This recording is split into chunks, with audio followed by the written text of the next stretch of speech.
Chapter 65. How have you been? Qin Shi nodded in response. To be honest, he was not familiar with Li Xiaowen. And that night at Sally's restaurant, he even injured Zhao Yuan in front of Li Xiaowen. Regardless of whether Zhao Yuan was familiar with Li Xiaowen or not, at least Zhao Yuan was called by Li Xiaowen. Therefore, when Qin Shi injured Zhao Yuan, it was already disrespectful to Li Xiaowen. Therefore, Qin Shi did not think that Li Xiaowen would have a good impression of him.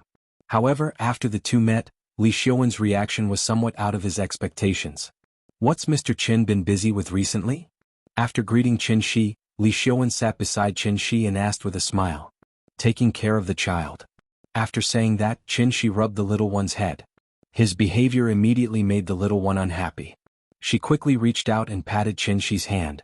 Then she gently covered her hair with both hands and said in a coquettish voice, "Papa, you're so annoying.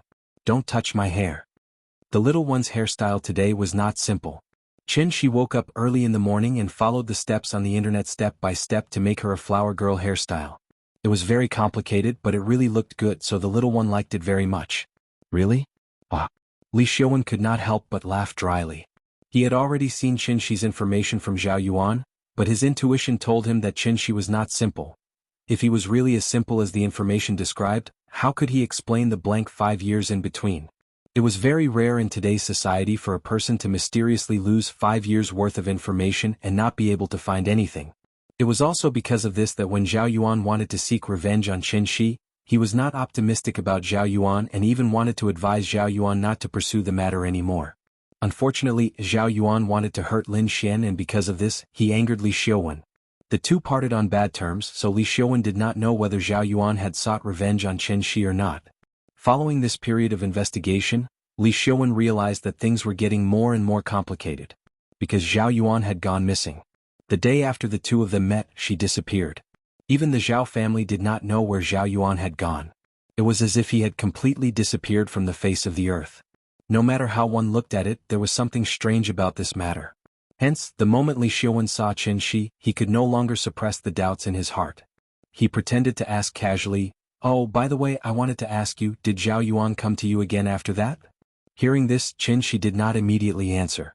Instead, he glanced at Li Xiaowen without batting an eyelid. Seeing this, Li Xiaowen immediately chuckled and explained, "Zhao Yuan and I can be considered acquaintances. Mr. Qin, you are Lin Xian's friend. If he still finds trouble with you, I can be a peacemaker and have a good talk with him. After all, it's better to squash enmity rather than keep it alive." After hearing Li Xiaowen's words, Qin Shi shook his head and said calmly, "He didn't find me." "Oh." Li Xiaowen nodded, then said somewhat unwillingly, "All right, if you need any help, just let me know. I don't have your number yet. If you don't mind, let me know." As he spoke, Li Xiaowen took out his phone and waited for Qin Shi to give him the number. But at this moment, a voice suddenly came from behind them. "Mr. Qin?" Qin Shi looked back and saw Ning Zhonghua and Ning Qiutong coming up behind him, side by side. "Mr. Ning? Ah, what a coincidence, Mr. Qin." Ning Zhonghua laughed as he came to Qin Shi's side, then sighed. "We are really fated to meet at someone else's wedding? This time, I didn't arrange it on purpose." After saying this, Ning Zhonghua laughed loudly as if meeting Qin Shi here was something to be happy about. "Mr. Qin, hello." Ning Qiutong looked at Qin Shi with a complicated expression, then lowered her head to greet him. She had already heard about Zhang Jiada from Ning Zhonghua, so she truly understood how powerful Qin Shi was. Therefore, when she spoke, her tone and expression naturally carried a little bit of respect. Ning Zhonghua's sudden appearance caught Li Xiaowen off guard.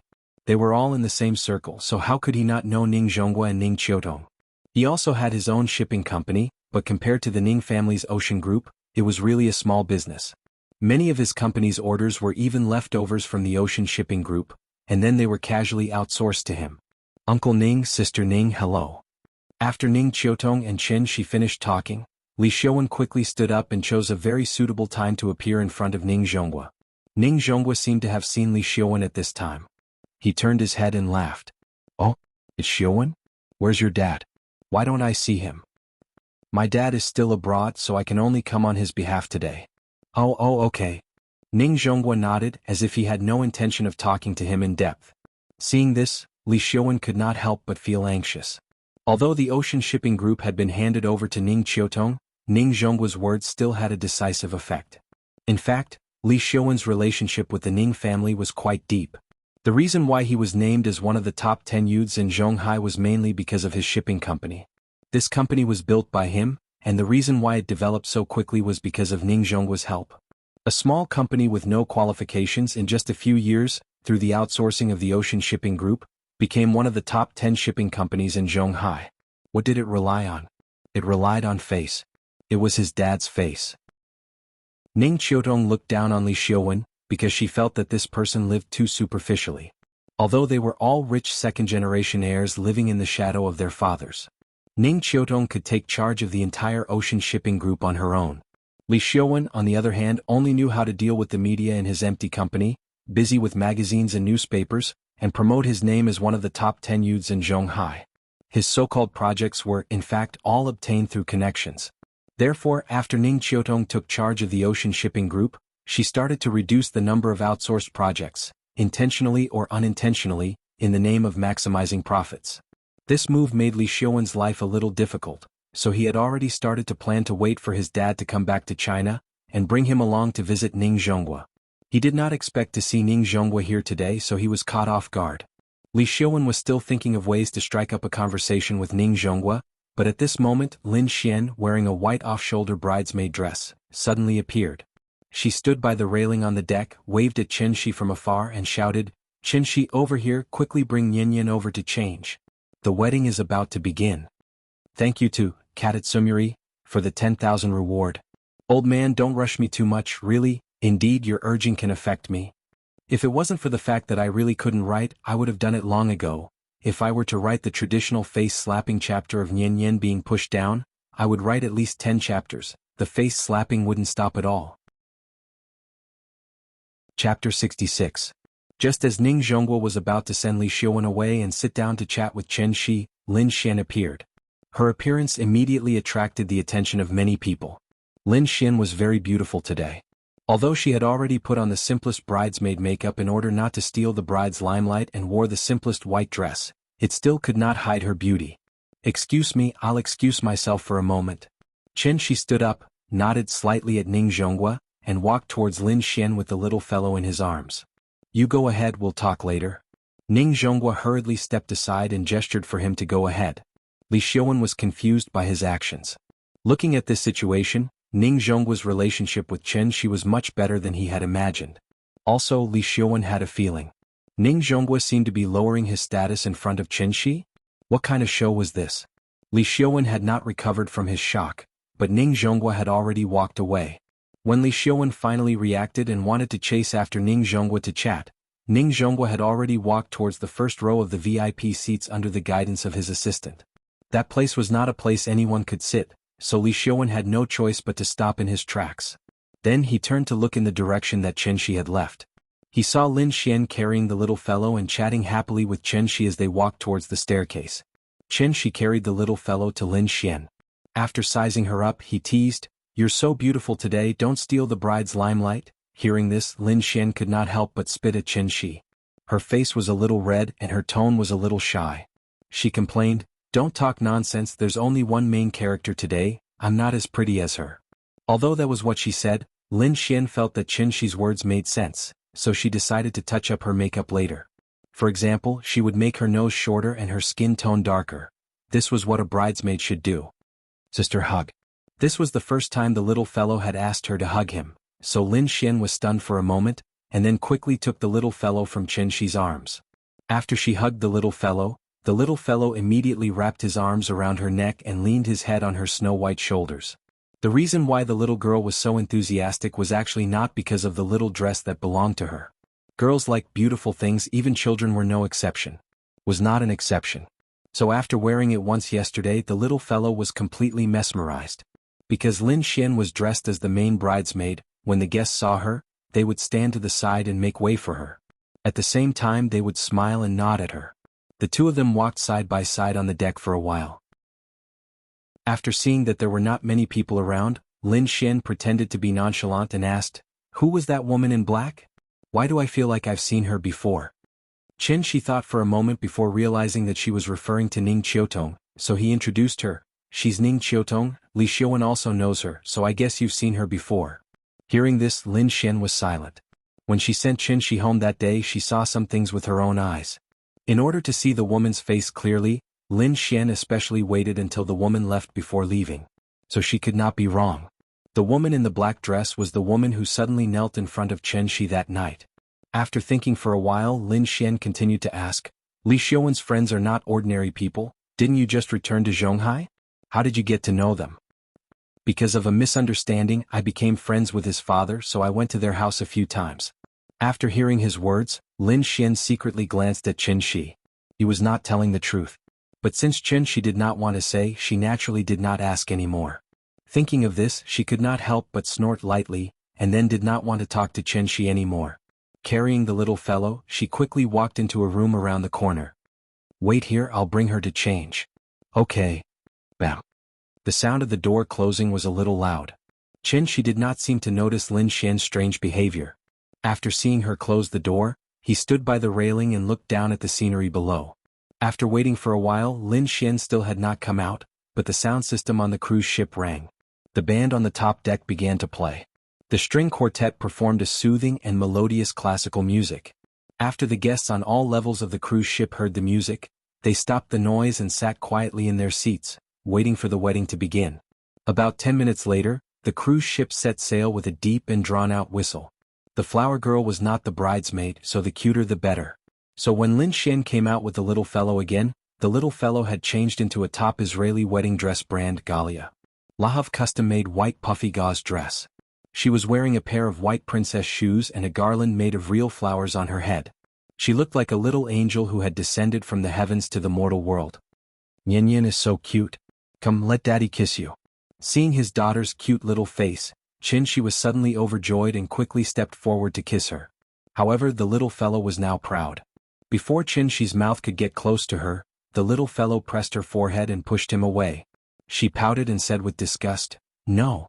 Papa is annoying. You'll dirty me. After that, she buried her head in Lin Xian's shoulder again. Qin Shi was a little speechless. He was actually disliked by his baby daughter.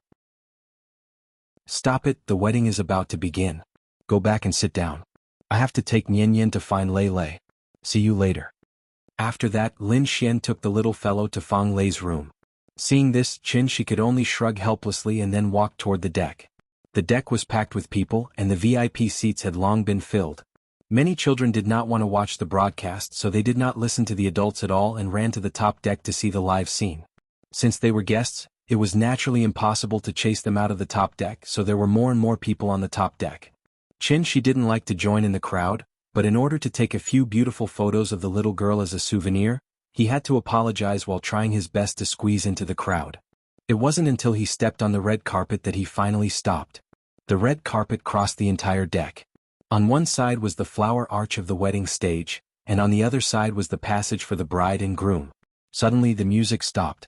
Then a wedding officiant dressed as a priest slowly stepped on the red carpet and walked toward the wedding stage. After the priest finished his speech, the music started again. But this time, it was the wedding march that was playing. The groom, Wang Shiwu, slowly appeared at the end of the passage under the priest's introduction.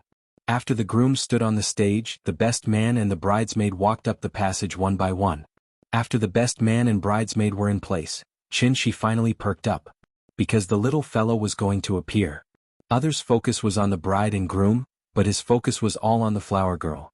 If he could, he would probably laugh out loud without hesitation. That's my daughter. This was the pride of a father. Thank you to Mosa Fanzi for the 10,000 reward.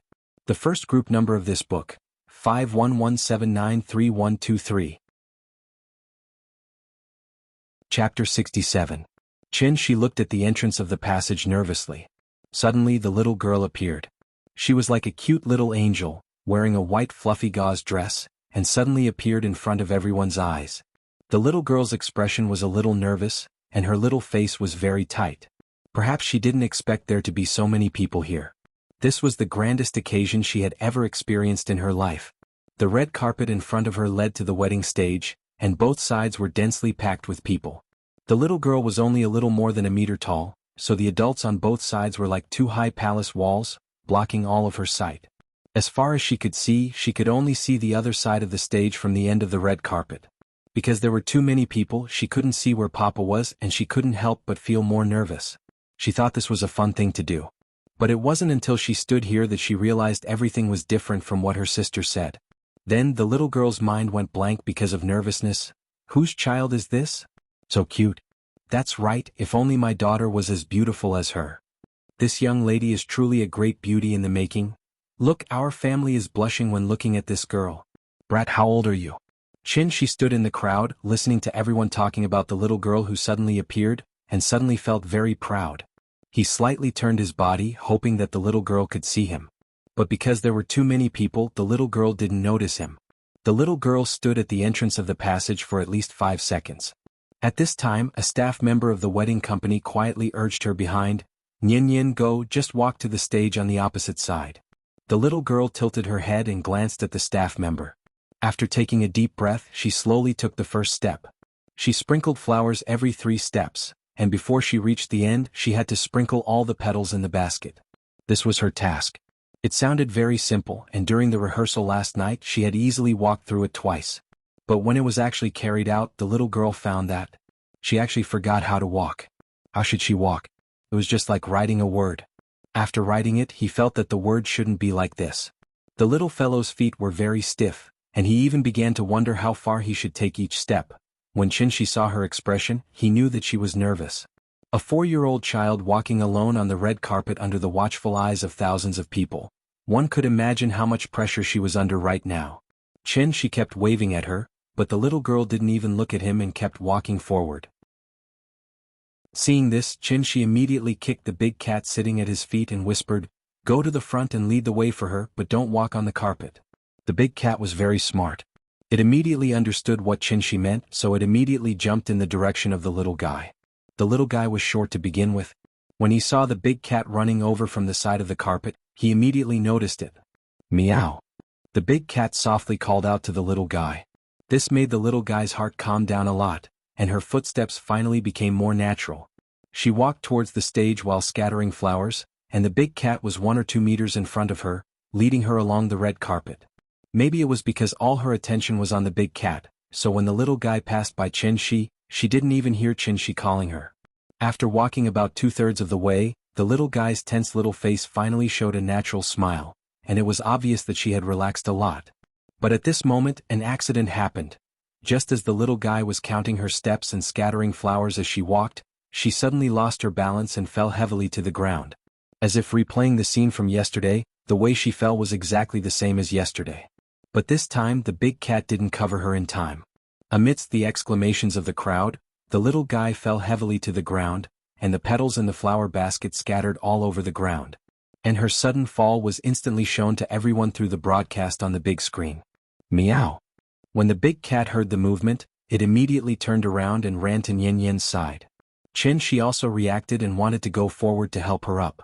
But after hesitating for a moment, Shi chose to call back the big cat, and at the same time he transmitted his voice to Nyen. "Baby, don't be afraid. Stand up. Daddy is behind you. Stand up and be brave. You've already walked so far, stand up and keep walking. Just hold on a little longer and you'll reach the end." Perhaps it was because of Shi's voice transmission, the little guy finally came back to his senses.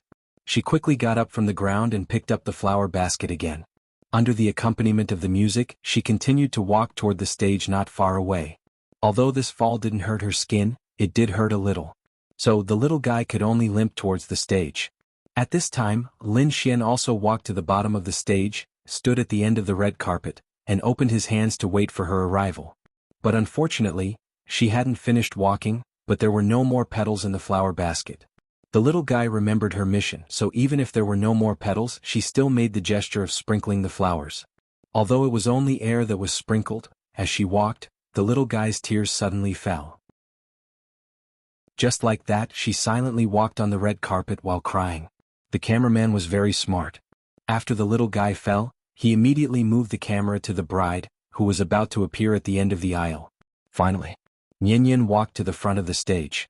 Lin Xian hugged her, then carried her around to the temporary lounge behind the stage. The moment they left, the crowd on the deck suddenly burst into loud cheers. The bride appeared, and the scene of her falling no one seemed to have seen at all. In the lounge, Lin Xian put the little guy on a chair, then gently wiped away her tears. "Baby, does it hurt? Don't cry, it's okay." The little guy didn't cry out loud. But at this moment she finally couldn't hold it in anymore. Just as Lin Xian was showing concern for her, the little guy suddenly jumped into Lin Xian's arms, then cried out in a sobbing voice, "Sister, I'm sorry I screwed up. It's okay baby, you've already done very well, don't cry, don't cry." Lin Xian hugged the little guy tightly, constantly comforting her. She was very sad and blamed herself, so she kept repeating, I'm sorry. At this moment Qin Shi finally rushed over. Lin Xian glanced at Qin Shi, then motioned for Qin Shi to come over. She was the main bridesmaid, so she couldn't just leave. Lin Xian gently pushed the little guy into Qin Shi's arms. At this moment the little guy finally saw Qin Shi. So she cried even harder. Chapter 68. Well baby, don't cry. Qin Shi gently patted the little fellow on the back and then gently comforted her. It's normal to fall. You don't have 4 legs like the big cat. Daddy often falls down. Didn't you fall down once yesterday? Why didn't you cry yesterday, but today you cry like a little kitten? Hearing this, the little fellow raised her head from Qin Shi's arms, and then sobbed and sadly blamed herself. It's my fault. I was the flower girl for my sister, but I fell down and the petals were all gone. I'm so sad. I'm so sad. The more the little fellow spoke, the sadder she became, and her snot and tears could not stop flowing. Qin Shi quickly took out a few pieces of paper and wiped her face. Then he held the little fellow in his arms and comforted her. It's okay. Sister won't blame you and Daddy won't blame you. It's not terrible to fall down. What's terrible is not having the courage to stand up, understand?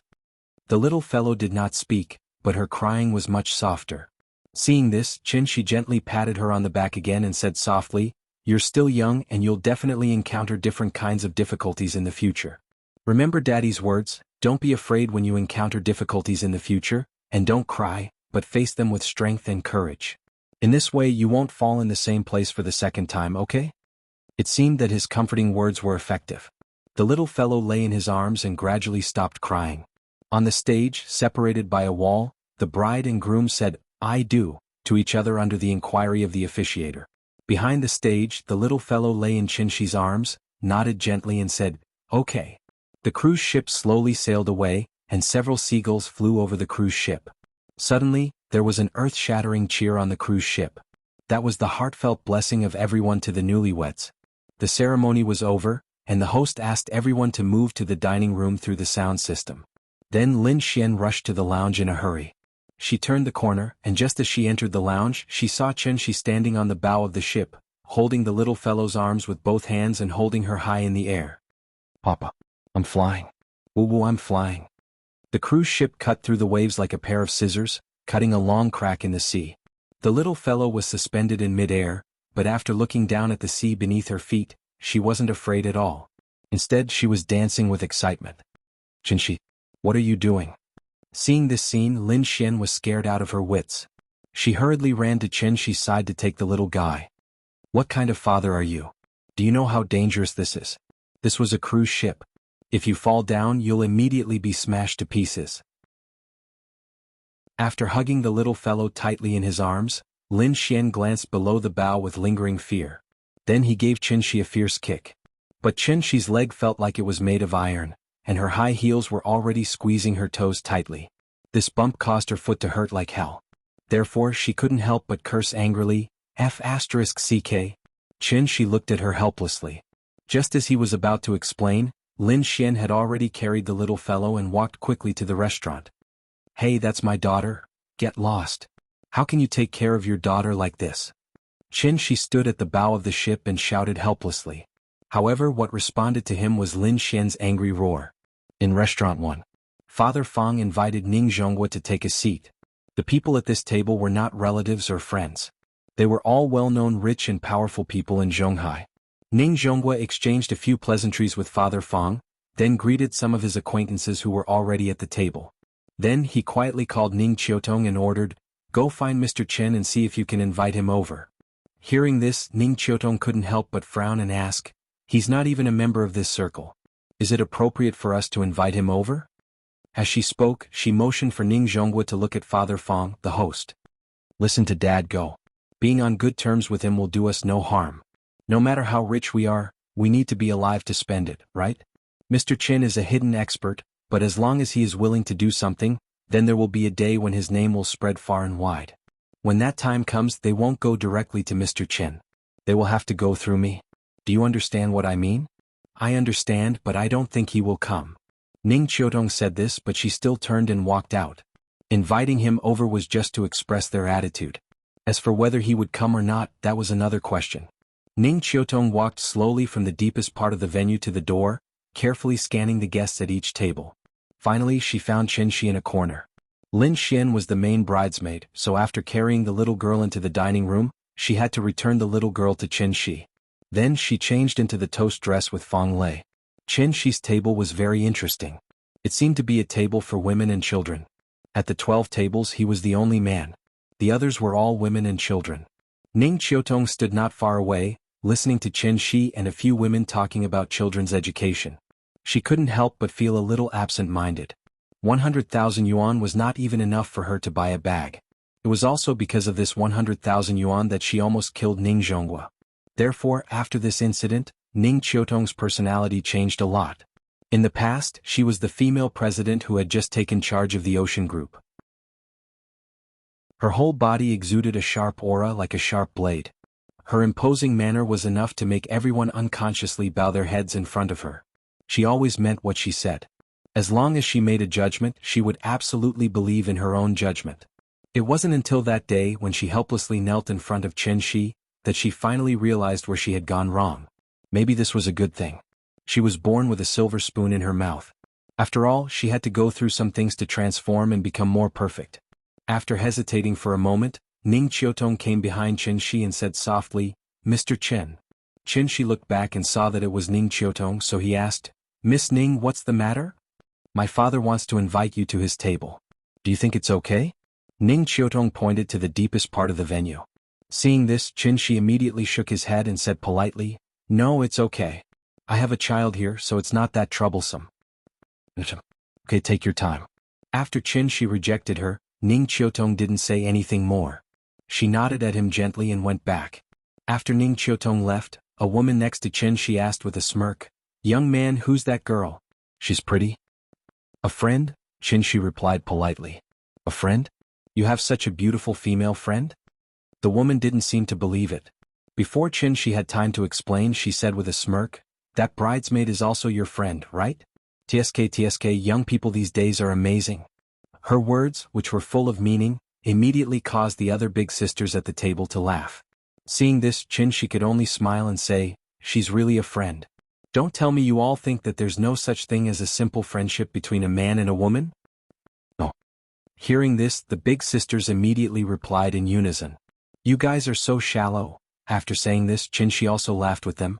The women were just joking, so Chen Shi didn't take it to heart. Because in reality his relationship with Ning Qiutong could not even be considered as a friend.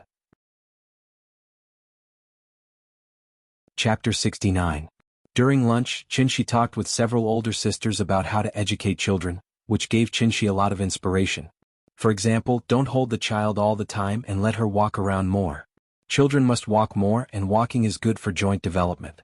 At the same time, exercise will also increase the child's lung capacity. The stronger the respiratory organ, the stronger the vitality naturally. In addition, more sun exposure to prevent osteoporosis, which is conducive to the healthy growth of children. Although there was Chen Shi and Yin Yin's body absolutely could not have any problems, the older sister's advice was still very pertinent. These older sisters were also experienced. In just the time it took to eat a meal, they could see how much Chen Shi doted on the little guy, so they earnestly advised him to learn how to properly refuse.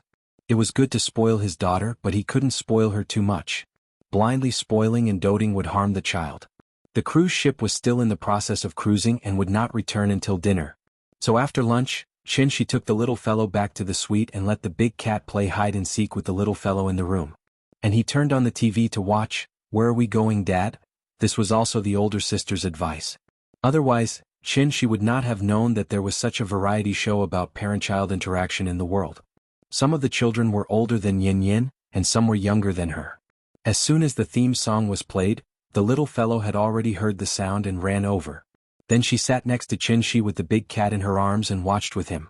After watching for a while, the little fellow pointed to a little boy who was being difficult on the TV and giggled, "Papa, that brother is so silly. He's crying so shameful." Looking at her complacent look, she had probably forgotten that she was crying in the morning. Hearing this, she couldn't help poking her little face and said with a smile, "You know how to be shy, then don't be like this brother in the future, crying all the time." "I'm not going to cry." The little fellow was still so proud. The father and daughter chatted and joked while watching TV. At this time, a knock suddenly sounded. "Sister is here. I'll open the door." Lin Xian said that she would come and play with her after she was done, so the little girl immediately jumped off the sofa and ran to open the door. However, when she opened the door, she didn't see Sister Lin Xian, but the uncle she had seen a few times before. "Uncle, who are you looking for?" The little fellow stood behind the door and poked her head out, asking knowingly. Standing outside the door were Ning Zhonghua and Ning Qiutong. They had met this morning. Ning Zhonghua lowered his head and glanced at her. He knew that the little fellow was pretending to be strange, so he laughed and said, "Little darling, I'm here to find your father. Can you let us in?" "Oh." The little fellow nodded but did not move aside. Instead, she looked back at Qinshi in the room. Qinshi had heard the movement at the door, so he sat up and waved to her, motioning her to come back. The little fellow jumped into Qinshi's arms, and then said in a muffled voice, "Papa, that old uncle is here to see you again." "I know." Qinshi pinched her little face and then shouted to the door, "Mr. Ning, the child is not sensible. Please come in." Hearing this, Ning Zhonghua gently pushed the door open, then looked at Qinshi and laughed, "Mr. Qin, am I disturbing you?" "It's all right. Please sit down." Qinshi pointed to the sofa next to him. After they sat down, he asked, "What can I do for you?" Ning Zhonghua smiled. After sorting out his words, he slowly said, "When we were eating just now, I talked to a few friends about you. You don't mind, do you?" Qinshi shook his head with a smile and replied, "It's all right. I don't mind." That's good, that's good." Ning Zhonghua nodded and seemed to be relieved, so he continued, "After one of my friends heard about your medical skills, he asked me to ask you if you can completely cure his diabetes." "Diabetes?"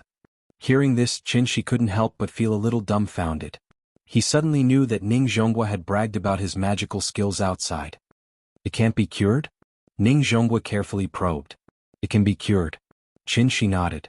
After glancing at Ning Zhonghua, an idea popped up in his mind. So he slowly said, "Diabetes is not a terminal disease. As long as you take the pill I gave you last time, you will naturally be cured, but..." Here came the point. Seeing this, Ning Zhonghua immediately leaned forward slightly, looking like he was all ears. Qinshi raised a finger and smiled, 1 million per pill, and the actual effect is not as good as the one you took before. Some difficult diseases may require a few more pills." After saying this, he looked at Ning Qiutong thoughtfully. Of course, Ning Qiutong knew why Qinshi was looking at her, so her whole pretty face immediately blushed. She was a little embarrassed and quickly said, "I'm sorry, Mr. Qin. I really didn't recognize you before. Don't say any more, it's all in the past." Qinshi smiled and interrupted her, then continued to say to Ning Zhonghua, "There are a few diseases that my pills can't cure. In Chinese medicine, I can't cure the 4 major syndromes of wind, tuberculosis and diarrhea. In Western medicine, I can't cure AIDS, cancer, leukemia, rheumatoid arthritis and amyotrophic lateral sclerosis, which are listed as the world's 5 most difficult diseases in the world by the World Health Organization. As for other diseases such as diabetes and cirrhosis, if you take a few more pills, you can slowly recover." In fact, it was not that he couldn't cure these so-called terminal diseases, but that they were too troublesome. These terminal diseases either involved cellular lesions or the central nervous system. If he wanted to cure them completely, in addition to taking immortal medicine, Qinshi also had to use his true essence to carefully comb the patient's body. For the current him, the burden and consumption were a little too great. After listening to Qinshi's words, Ning Zhonghua nodded repeatedly and said, "Yes, Mr. Qin, 1 pill from you can guarantee that the disease will be cured. It's 10,000 times better than going to the hospital and constantly tormenting. That's it. Come to me the day after tomorrow and I'll give you 10 pills first." "Okay, then we won't bother you. Take a seat." After Ning Zhonghua and Ning Qiutong gently closed the door and left, the little fellow came to Qinshi and asked in a sweet voice, "Papa, can you cure diseases?" "Of course, didn't Papa just cure you yesterday?" Chapter 70. After Ning Zhonghua left, the little fellow jumped into Qinshi's arms again, and then continued to watch where Daddy went with Qinshi. The little fellow watched where Daddy went, but her focus was different from Qinshi's. What she liked was the strange scenery and games, while Qin watched the interaction between the cute girl and Daddy. After watching the first episode, Qin wanted to show her the second episode, but the little fellow didn't want to watch it anymore. Instead, she leaned her little head forward and said to Qin expectantly, "Papa, I also want to play 123 Wooden Man. Okay, Daddy will play with you." Qin touched her little head, and then stood up with her in his arms. In fact, games like hide and seek and 123 Wooden Man were more fun with more people. Qin thought for a moment and asked the big cat to play with him. So, the little fellow leaned against the wall and counted. Qin and the big cat stood behind her and moved toward her like snails. 1, 2, 3 Wooden Man. After the little fellow shouted, she immediately jumped and turned around, but Qin and the big cat seemed to have never moved. After several times, the little fellow didn't catch any trace of their movements, so she couldn't help but pout. When she turned around again, this time she quickly shouted, 123. Without even calling out to the wooden man, the little fellow hurriedly turned her head. Just after she turned her head, Qin pretended to be panicked, made an extremely exaggerated posture, and constantly swayed his center of gravity from side to side, as if he was completely unstable. "I caught you. You moved. You moved." The little fellow jumped and clapped her hands, then pointed at Qin and giggled. "Well, I was caught by you. It's my turn to count 123. Qin pretended to be regretful and said, "I'll be Wooden Man." The little guy quickly ran to Qin's side, then pulled the big cat back to the corner, ready to start another round. Qin, on the other hand, did what she did just now. He slowly leaned against the wall and shouted, 1, 2, 3 Wood Man. After saying that, he imitated the little fellow and turned around. The little girl pursed her lips and looked very serious. She had just taken a step with her left foot and her little hand was still waving in the air. When she saw Qin turn around, she tried her best to stop her body from shaking. Qin pretended not to see her move, so he turned around and started counting again. Most of the children nowadays spent their childhood in the company of toys and cartoons. It wasn't that they didn't like to play games such as 123 Wooden Dummies, hide and seek, but because there was no one to play with. Qin was very patient. As long as the little girl was happy, he could play with her all day. So, when Lin Xian finished everything and came to find them, the father and daughter were still playing 123 Wooden Dummies in the room. Qin didn't know why the relationship between the little fellow and Lin Xian had improved by leaps and bounds. Lin Xian was just an ordinary big sister in the eyes of the little fellow, but after attending Fang Lei's wedding, the little fellow began to like Lin Xian very much. So when she heard the knock on the door, she ran to open it excitedly. This time it was Lin Xian standing outside the door. When Lin Xian saw that she was sweating profusely, her first reaction was to take her to the bathroom and wash her face with a hot towel. "What are you playing? Are you having so much fun? 123 Wooden Dummies? It's so fun." After Lin Xian washed her face, the little fellow's whole face was still red, looking like a ripe apple. "Have you been playing for a long time? Are you tired?" "Tired. But it's fun." Lin Xian gently tapped the tip of her little nose, then carried her out of the bathroom. "Drink some water, children need to drink more water." After pouring a glass of water for the little fellow and letting her gulp it down, Lin Xian looked at Qin and praised, "When a man takes care of a child, not many are as patient as you." Hearing this, Qin suddenly smiled and said, "This is my daughter, if I don't have patience for her, who will?" Lin Xian smiled and didn't say anything. Then she took the bouquet she brought and handed it to the little fellow. "Big sister brought you a bouquet of flowers, do you like it?" "I like it. It's so beautiful. It smells so good." The little fellow took the bouquet and smelled it, then suddenly smiled happily. She had seen this bouquet yesterday, but Lin Xian didn't allow her to touch it. She didn't expect that she would give it to her today. At this time, Qin said thoughtfully, "This is the bride's bouquet, right? I heard that after the bridesmaid receives the bouquet, it's best to dry it and leave it at home for a good omen. If you give it to her like this, I'm afraid this bouquet won't live past tonight." "I don't believe in that." Lin Xian shook her head and pinched the little fellow's little face, then looked at Qin thoughtfully and said, "Happiness isn't given by others, it's fought for by oneself." "That's insightful." Qin gave her a thumbs up, then continued to smile and said, "Yesterday I heard from Fang Lei that you seem to have been single all this time? Since happiness is fought for by oneself, why don't you fight for it? This woman is an old lady after 28, she can't be single forever, right?" Hearing this, Lin Xian's expression changed as if she was a little angry. "It's none of your business." Her voice wasn't loud, and after she finished speaking, she turned her head and played with the little fellow. It seemed that she didn't want to talk to Qinshi anymore. Seeing this, Qinshi could only smile awkwardly and quickly apologize to her. Sorry I said too much? Humph. Lin Xian snorted softly but still didn't say anything. The atmosphere was a little awkward. Qinshi looked at the TV and didn't dare to say anything more. After Lin Xian played with the little fellow for a while, she seemed to have calmed down.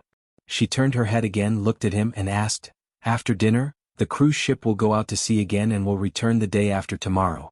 You are going to stay until the day after tomorrow?" "I'm going to take her back later.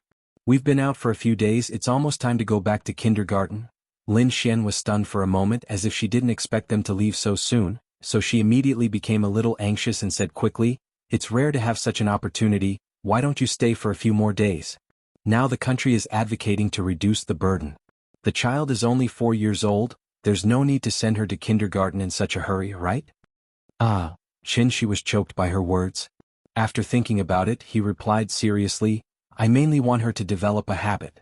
She's more than 4 years old, so the sooner she gets used to the school environment, the faster she can adapt to primary school in the future. But there's no need to rush in these 2 days, right? She's only 4 years old. You're suppressing a child's nature. Besides, she's only in the middle class, right? Most of the time she goes to kindergarten, she's just playing with the teacher." After saying that, Lin Xian looked at the little fellow and asked, "Nian Nian, do you want to play on the cruise ship for 2 more days? Sister will take you to the children's park, you haven't been there yet, right?" "I want to go. I want to go to the children's park." When it came to playing, the little fellow immediately became excited and wanted to stand up with a bouquet of flowers. Lin Xian hugged the little fellow and glanced at Qinshi as if to show off. Seeing this, Qinshi could only shake his head and smile bitterly. "I only applied for 7 days of leave from the teacher. Today is already the 7th day. Give me the phone, I'll talk to the teacher." Chapter 71. Papa, Papa, where are we going? "I'm not afraid of anything as long as you're here." The little fellow stood on the sofa, clapped her hands excitedly, and then sang along with the music on Lin Xian's mobile phone. However, after the little fellow finished singing, Qinshi didn't continue singing, so she was immediately unhappy. She stood on the sofa and stomped her feet and then said loudly, "Papa, you don't want to play with me anymore." Hearing this, Qinshi smiled bitterly and said quickly, Okay, let's sing again. Papa will sing with you." She had sung 5 times and she could only sing 2 lines each time, but she still enjoyed it. It wasn't that Qinshi couldn't sing. With his control over his body, it was a simple matter for him to sing well. However, he always felt a little embarrassed, especially when Big Cat and Lin Xian were also listening. It felt weird. At this time, Lin Xian also paused the music. She played the music again and then shouted to Qinshi, "It's a good thing that the child is willing to learn to sing. You should cooperate with her." "Okay, I'm wrong. Let's sing again. Papa will sing with you." The prelude sounded. The little fellow didn't learn English, so she didn't know what they were talking about. The main song was not as catchy as the chorus, so she couldn't remember it after listening to it several times. She could only muddle through with it. Finally the chorus came. Before the music on the mobile phone started, the little fellow was already shouting, "Papa, Papa, where are we going?" After singing this sentence, the little fellow realized that she couldn't keep up with the beat. After a pause, she finally caught up with the rhythm, waved her little hands and shouted, "I'm not afraid of anything." After singing, the little fellow looked at Qinshi with some expectation. Baby, I'm your big tree. I'll accompany you to watch the sunrise for the rest of my life." Qinshi caught it accurately, which made the little guy immediately jump from the sofa happily, and then directly rushed into Qinshi's arms. Daddy, where are we going?" Hee. The song "Where Are You Going, Daddy" played on a loop. After singing a few more times, under the organization of the little fellow, the game of 123 wooden men started again. But this time there were 3 wooden men. It was time for dinner. The little girl walked in the middle, holding Qinshi's hand in one hand and Lin Xian's hand in the other. From time to time she would suddenly lift her legs and let them carry her. After they walked into the restaurant, they randomly chose a table and sat down. The little girl was still singing, "Where's Daddy?" At this time Wang Lu, who was not far away, noticed them. She quickly used her elbow to lightly nudge Li Xiuwen beside her, indicating for him to look over there. After watching for a while, Li Xiuwen's expression became uglier and uglier. Lin Xian and Qinshi have known each other for a long time. The relationship between them has always been very good, Wang Lu saw his expression and immediately knew what he was thinking, so she quickly said, "Why don't we go over and say hello?" "Let's go." Hearing this, Li Xiaowen immediately got up and walked over. Wang Lu quickly carried her bag and followed behind him. "Xian, Mr. Chen, you don't mind, right?" As Li Xiaowen spoke, he pointed to the seat next to Lin Xian. Because it was just dinner time, many guests had not yet arrived at the restaurant, so Chen Shi's table was completely empty. Lin Xian's attitude towards Li Xiaowen was still the same as before. After slightly raising her head to look at him, Lin Xian acted as if nothing had happened.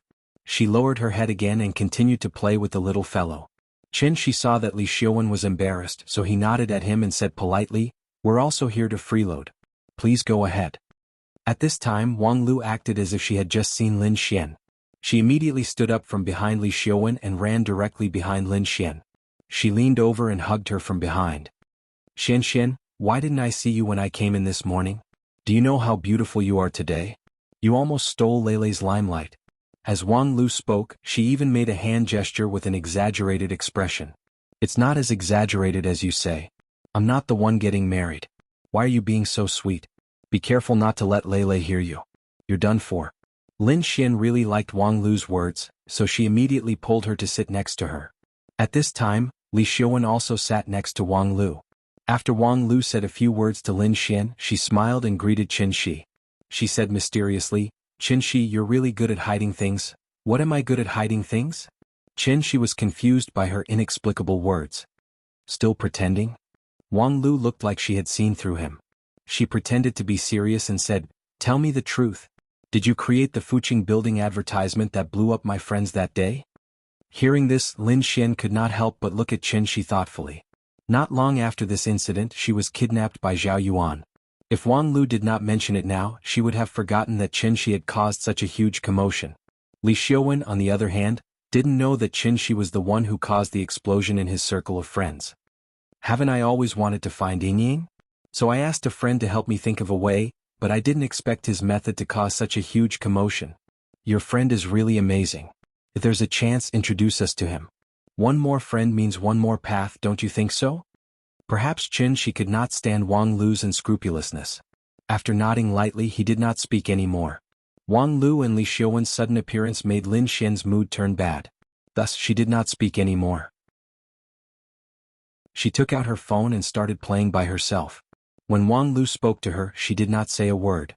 When Wang Lu wanted to lead the topic to Li Xiaowen, Lin Xian completely shut her mouth. She did not even make a sound. He had already said so much, but Lin Xian was still the same. Even Wang Lu felt a little bored. Thus, she could only look at Li Xiaowen helplessly. Li Xiaowen's expression was very ugly. He was silent for a while. Then he suddenly stood up. Without saying a word, he turned around and walked out. This was the first time he had lost his composure in front of Lin Xian. Wang Lu was stunned. She stared blankly at Li Xiaowen as he left. Until she saw Li Xiaowen walk out of the restaurant, she looked at Lin Xian with an exasperated look and complained, Xian, don't be like this all the time. What's wrong with Li Xiaowen? Why do you always treat him like this? He's also infatuated with you. Can't you try? Enough. Stop talking." Lin Xian shouted and interrupted Wang Lu. Her full chest rose and fell quickly. It was obvious that she was very angry. Wang Lu was also shocked by her sudden outburst. The little guy also quickly raised his head and looked at Lin Xian. Then he stretched out his little hand and touched her face. He comforted her softly, "Sister, don't be angry. Don't be angry." Lin Xian rubbed his little head. Then she squeezed out a smile and said reluctantly, "Good girl. Sister won't be angry." After saying that, Lin Xian looked at Wang Lu and said seriously, "Lulu, I really don't need you to worry about my personal problems. If you continue to be like this, I think we can't even be friends." Xian Yu. Chapter 72. Lin Xian's personality was straightforward, and she had always been clear about her likes and dislikes. Wang Lu really did not expect that her matchmaking this time would make Lin Xian so angry. She had done this many times in the past. Why couldn't she do it this time? Wang Lu looked at the two of them in surprise, her eyes full of disbelief. Seeing this, Lin Xian immediately knew what she was thinking. Therefore, after calming down a little, Lin Xian shook her head, looked at Wang Lu and said seriously, "Lulu, I really don't like Li Xiaowen. I beg you, don't interfere anymore, okay?" Okay. Wang Lu looked at her with a complicated expression. Then she sighed heavily as if she was lamenting. She said, "Sit down, I'll go take a look at Li Xiaowen. No matter what, he's our family's breadwinner. I don't dare to order him around like you do." With that, Wang Lu got up and left. Lin Xian did not ask her to stay. In fact, other than being a gold digger, Wang Lu was good in other aspects, which was why Lin Xian had been friends with her for so many years. But it was a pity, the values of the two of them were too different, so until now they could not be the closest friends. In the sea of life, how could one be so lucky? In such a big city, she could not find a single friend that she could confide in. Sometimes when she thought about it, perhaps she felt a little sad. After Wang Lu left, Lin Xian looked at the table in front of her with unfocused eyes, and no one knew what she was thinking. She waited for a while, and seeing that she was not in a good state, he asked softly, "What's wrong?" After hearing Shi's voice, Lin Xian seemed to have been woken up from a dream. She shook her head and said with a smile, "Nothing." "Okay." Seeing that she had something on her mind, Shi motioned for the little guy to come over, and prepared to let Lin Xian be alone. The little guy climbed from Lin Xian's lap to Shi's lap. At this moment, Lin Xian suddenly said faintly, "Shi." Shi held the little fellow in his arms and motioned for her to sit still. Then he asked, "What's wrong?" Lin Xian hesitated for a moment before asking in a seemingly casual manner, "Do you have any plans after this?" "What arrangement?" "I mean, other than taking care of the children, what other plans do you have for the future?" "Oh, I found out that the last time Yingying was seen was in Shangjing, so I'll be going to Shangjing soon. But I can't decide when and how long I'll be there. We'll talk about it when the time comes." "You want to find her?" "Yes." At this point, Shi even gently patted the little fellows, but before he smiled and said, "If it wasn't for this little fellow, I would definitely have gone long ago." Hearing this, Lin Xian couldn't help but ask anxiously, "There's no news of her at all. How are you going to find her?" "I'll take my time to find her. Information and clues are all obtained through exploration. It's not something that can be found by waiting here every day." "Then what about the child?" "You're going to find her. You can't take the child with you on the streets every day, right?"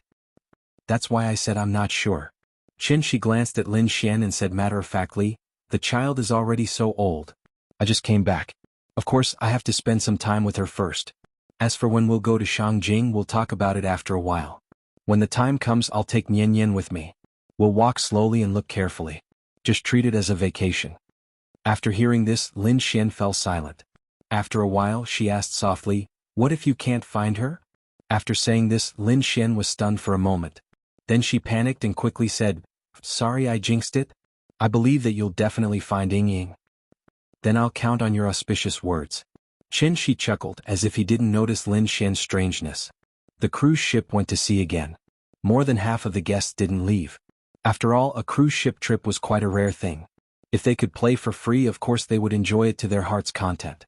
Because the voyage was too short, the cruise ship could only cruise on the sea. There was no way to take them to experience the exotic scenery. But fortunately, there were many entertainment facilities on the cruise ship, so the guests could basically enjoy themselves to their heart's content. After the wedding, Lin Xian completely lost her role as the bridesmaid, so she simply moved to the room next to Shi's and played with the little guy all day long. From the children's park to the swimming pool, and then to the bowling alley. The little guy played the children's bowling ball for a while and felt a little dissatisfied, so he wanted to play the standard track. However, even the lightest bowling ball weighed 6 to 7 caddies. She huffed and puffed with great effort before she could lift it up. After she threw it out, the ball immediately fell into the side of the bowling alley. Even lifting the ball was a problem, let alone hitting the bowling pins. Lin Xian let her try a few times. She was afraid that the ball would hit her feet, so she coaxed her out of the bowling alley. In the evening, Lin Xian took him to the top deck to eat barbecue. The little guy pointed to the moon on the sea and sang loudly, "Where is Daddy going?" which immediately attracted the praise of the people around. Several children at the next table even sang with the little guy. The crisp and pleasant children's voice and the crashing waves complemented each other. The whole cruise ship seemed to be much happier. The next morning after breakfast, Lin Xian took the little guy to the deck to bask in the sun. She had learned yoga, so she made a few simple movements and let the little guy follow her. The little guy sat on the yoga mat and tried his best to learn. She couldn't help but laugh at the silly look on his face. Later, Lin Xian gave him a spa treatment and went to the cruise ship's theater to watch a wonderful performance. Although Shi accompanied them throughout the 2 days, he was always like a little transparent. Lin Xian rushed to do everything, which directly led to the little guy's first reaction now was not to call her Papa, but to call her big sister. This also made Qin feel a little unaccustomed. The little guy seemed to like Lin Xian more and more. Maybe this was the difference between a man and a woman taking care of a child. After all, women were more attentive than men, and it was easier to win the child's favor. However, happy times were always short. Finally, the cruise ship returned to the port. And it was time for this trip to come to an end. On the dock. Until Qin got into the taxi, the little guy reluctantly let go of Lin Xian's hand. "Goodbye, big sister. I'll miss you." The little guy waved her hand vigorously, as well behaved as when she said goodbye to her grandmother. "Goodbye, baby. I'll come to see you when I'm free." Okay. The car started. The little guy sat in the car but kept looking back at Lin Xian, who was still standing in the same place. Qin hugged her and gently patted her back, motioning her to sit still. "Papa, I like big sister." The little guy laughed and gave Lin Xian the highest praise. Qin shook his head and did not say anything. The little guy happily sang, "Where is Daddy going?" which made the taxi driver couldn't help but praise, "Your daughter is so cute." "Thank you." Qin smiled and nodded in response. Chapter 73. Maybe because of the holiday syndrome, when Qin woke the little fellow up this morning, she actually stayed in bed for a long time. At this time he couldn't spoil her anymore. So even if the little fellow didn't want to open her eyes, Qin had to get up and wash up with her.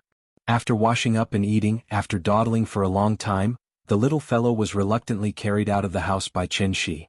On the way to the kindergarten, she suddenly asked timidly, "Papa, can I not go to kindergarten?" No. Qin's attitude was now very firm. For children he couldn't be too spoiled. The little fellow pouted and struggled to let go of Qin, but Qin didn't ask and directly carried her to the gate of the kindergarten. Teacher Wang smiled and said hello to Qin. Qin wanted to give the little fellow to her. But at this time the little fellow suddenly broke out. She burst into tears and shouted that she didn't want to go to kindergarten. After several times of comforting, Teacher Wang had to take the father and daughter to the lounge next door, and then let Qin persuade her. This situation was very common in kindergartens. After Qin's patient and earnest teaching, the little fellow finally calmed down, and then said with a pitiful look, "Papa, you have to pick me up." "Don't worry, Papa will pick you up on time. Good girl, you have to listen to the teacher, okay?" After more than half an hour, Qin finally sent the little fellow back to the classroom. Out of the kindergarten, the big cat was already standing under the tree and waiting. Qin threw it a simplified Peiyuan pill that she had made last night, and it was so happy that it jumped back and forth between the trees. "You are a pet, and pets can't enter the kindergarten, so you have to stay outside and don't go in, okay?" Meow. Seeing the big cat jump to the pillar on the wall of the kindergarten and lie down, Qin was relieved and left by taxi. Qin had already refined the simplified version of the Peiyuan pill last night. Although Ning Zhonghua hadn't come to get the medicine yet, he had transferred the 10 million yuan in advance. With money, Qin's plan could begin to be carried out. First he had to find a storeroom. There was a shanty town less than a kilometer behind Kangju district. The houses there had long been plans to be demolished, but the local residents and the developers had not come to an agreement, so the relocation had not been carried out until now. Qin took a taxi and looked around. Then he chose an old house by the street. The house was a little old and the roof was still tiled. It was 3 stories high and had a small courtyard. There was a fence and an iron gate. It looked pretty good. The landlord was an auntie, and she asked for 2,200 yuan a month.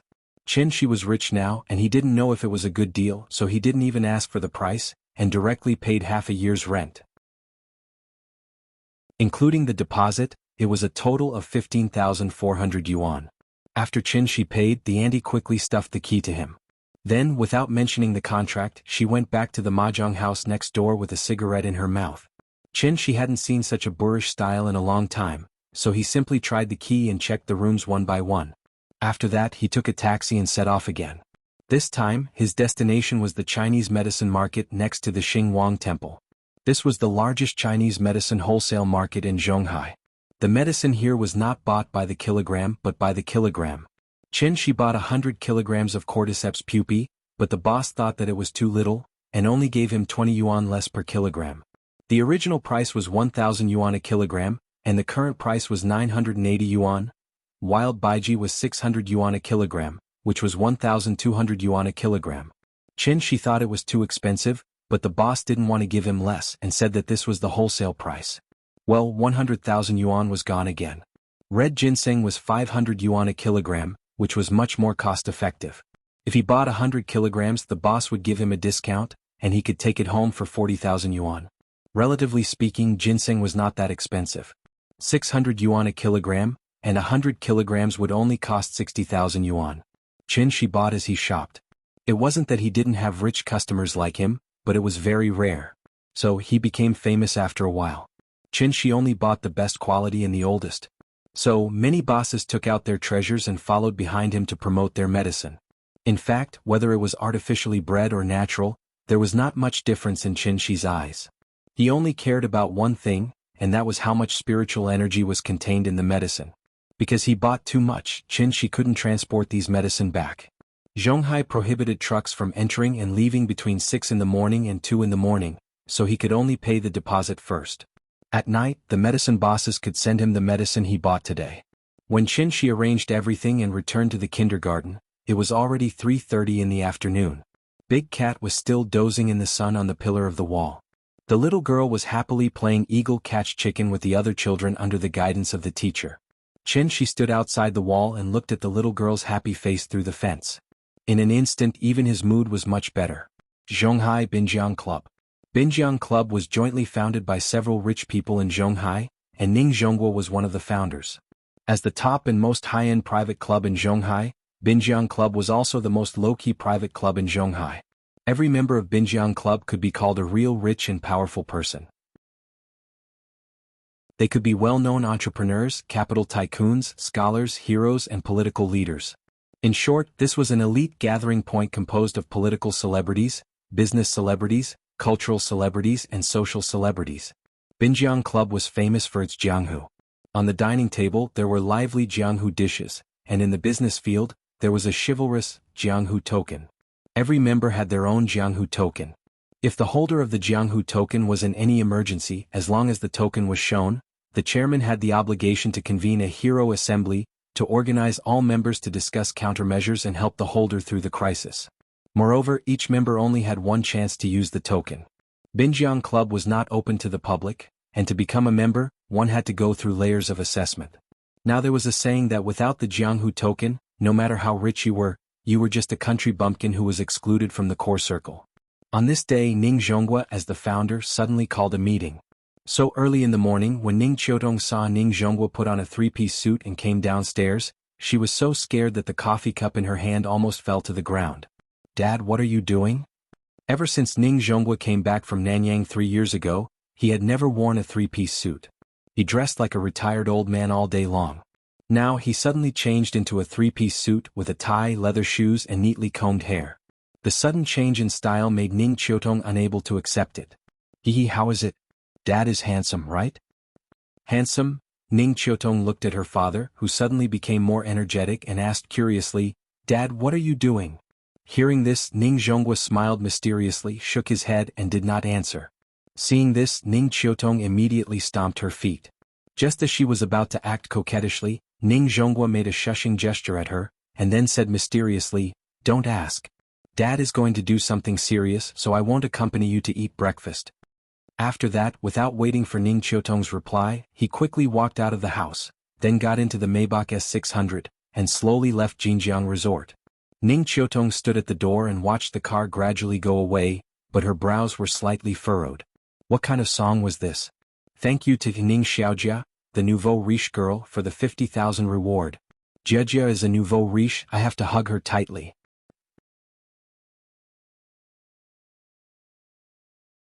Chapter 74.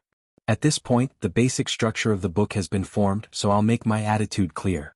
From now on, I won't answer any questions about the plot. I only have one sentence: if you think it's good, then read it. If it's not good, then leave. If an idiot says I'm just being narcissistic, I want to say, are you a moron? Have you read too many novels? You always come here to show off your IQ, but you always forget to bring the most important thing, your brain. Don't you know there's a thing called foreshadowing? You're always wrong here and there. How high do you think your IQ is? Honestly, sometimes when I see your comments, I feel like laughing. Feels like I'm feeding a child. I have to explain things clearly to him so that he can understand what I mean. I don't want to write a running account, and I don't want to write a face for each character. You say it's not reasonable. You finish a chapter in 2 or 3 minutes, but I finish a chapter in 2 or 3 hours. How long do you think you've been thinking? And how long did I think? You can make suggestions, you can find bugs, but please don't make a conclusion without reading the rest of the chapter. That's really stupid. Finally. Chapter 75. Ning Zhonghua looked around with satisfaction. Seeing that the atmosphere in the venue had reached the level he wanted, he slowly said, "Let me make it clear first. Although this medicine can cure all diseases, it can't change one's fate. For example, a patient with advanced cancer who is half a step away from death's door will only be able to extend his life for a while after taking it. It won't cure him completely." Speaking of this, Ning Zhonghua chuckled and said, "After all, this isn't an elixir refined by Taishang Laojun." Everyone was amused by him. Previously, when they saw his solemn expression, many people really thought that his medicine could bring the dead back to life. In short, no matter what illness you have, as long as it hasn't deteriorated to the middle or late stage, your condition will naturally improve after taking this pill. This is a rare opportunity, so I suggest that everyone here should think about it carefully. After all, the youngest among us should be above 45 years old. Money can be earned again, but you only have one life. Even if you're healthy and don't get sick at all, you can buy it and keep it as insurance, right? After that, Ning Zhonghua stood quietly on the stage, giving all the members time to think. Everyone was discussing in low voices. Ning Zhonghua's introduction was very general, and they couldn't test the medicine, so everyone was still a little confused. After about 2 minutes, Ning Zhonghua coughed softly and announced, "Next, I'll talk about the specific process of the auction. There's a screen in front of you that will automatically turn on later. Then you can fill in your bid on it. You can increase the price at any time during the auction. When the price stops at a certain number for more than 2 minutes, the transaction will be considered a success. The starting price is 1 million. Then let's begin." As soon as he finished speaking, all the screens in the venue lit up together, including the big screen behind Ning Zhonghua. It suddenly changed to another image. At the top was the first one, and below it was a series of blank lines. After a member tried to enter 1 million, the big screen instantly showed a bidding ranking list. First place 1 million. TSK, old Ning really knows how to play. Seeing this, a big boss sitting in the front row laughed and joked with the person next to him, then pressed a series of zeros. The number on the ranking board suddenly jumped, and the number at the top suddenly became 10 million. My wife has diabetes and high blood pressure. It's not serious, but it still affects her normal life. I hope old Ning's medicine is really as effective as he said, hee. After pressing the number, the big boss didn't even look at the big screen. Instead, he continued to chat with the few members next to him. Looking at his indifferent expression, it seemed more like he was supporting Ning Zhonghua. Thinking about it, Ning Zhonghua was a well-known business tycoon in Zhonghai. He made such a big fuss just to hold this auction. If the price was too low, he would lose all his face. However, what happened next was somewhat out of the big shot's expectations. Not long after he pressed 10 million, the numbers on the big screen began to jump rapidly. 11 million, 12 million, 15 million, 20 million, 30 million. At first it was 1 million, but later on it was 10 million. By the time he received a reminder and looked at the big screen again, the number on it had already changed to 50 million, a total of 50 million. How long has it been? Less than a minute. The big shot looked a little surprised, as if he hadn't come back to his senses yet. While he was in a daze, the number on the screen had already changed to 55 million. This price had the bidder's name on it. The big shot looked back at the member who made the bid with a little surprise, but he saw that the member looked excited and nervous, as if he was worried that the price would change again. Seeing this, the big shot finally stopped watching the show and began to think about the true value of this pill. None of his family members seemed to have contracted a terminal illness yet, but from the looks of it, buying one to keep at home as a precaution wasn't a bad idea? Thinking of this, the big shot couldn't help but change his expression. He finally pressed a series of numbers on the screen seriously. 60 million. This price should be about right, the big shot pondered. However, when he looked up at the big screen again, he still wasn't the highest bidder. 65 million in cash. This wasn't a small number. And there were 9 more. So, the big shot wanted to stand up and ask everyone present, "Is this necessary?" Before he could ask his question, the big screen gave him an answer that he didn't want to see. 70 million. When this number appeared, it was like a bucket of cold water was poured over everyone's heads. The atmosphere in the venue also cooled down a lot. This wasn't a project investment through the company. This was a private payment in cash. 70 million in cash was indeed a bit too much. Everyone present was a sly old fox in the business world, so they were particularly sensitive to cash. Just because he had a net worth of tens of billions didn't mean that he had tens of billions of cash at his disposal.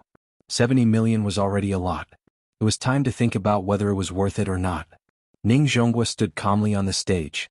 Like Jiang Taigong fishing, he did not say a word. He just smiled and looked at the audience. It seemed that he did not have the professional awareness that an auctioneer should have. Finally, when the 2-minute countdown on the big screen turned red and there were only 30 seconds left, the bid of 70 million was refreshed. 71 million. Even though it was only a million, it was like reactivating clockwork on everyone present, causing the price to rise crazily again. 80 million. 90 million. 100 million. A pill whose true effect wasn't even certain was sold at a sky-high price of 100 million. Perhaps when everyone finally realized that there were 9 pills left, the number on the big screen finally stopped jumping. The 2-minute countdown ended. 100 million. The transaction was successful. Then, an old man with white hair and a beard slowly stood up and politely nodded to all the members present. While he took the lead, he also officially gave a reference standard for the actual value of this pill. With this standard as a reference, the following bids were much simpler. The prices of the next few pills were basically maintained at around 90 million. Once it exceeded 90 million, everyone would consider giving up and waiting for the next pill. Perhaps it was because everyone still had a certain amount of doubt about the effect of the pill. Therefore, when the first few desperate members got the pills they wanted, the price of the pills became lower and lower. The last pill was only sold at 80 million. Then it stopped moving and began the countdown. Ning Zhonghua didn't panic at all. In fact, he didn't care how much money he could get today. Businessmen were after profits. Ning Zhonghua had mobilized all his connections to hold this auction. What he was after was not as simple as money. He had a big plan, Ning Zhonghua thought while looking at the name of the last bidder. But after seeing the name, Ning Zhonghua was stunned for a moment.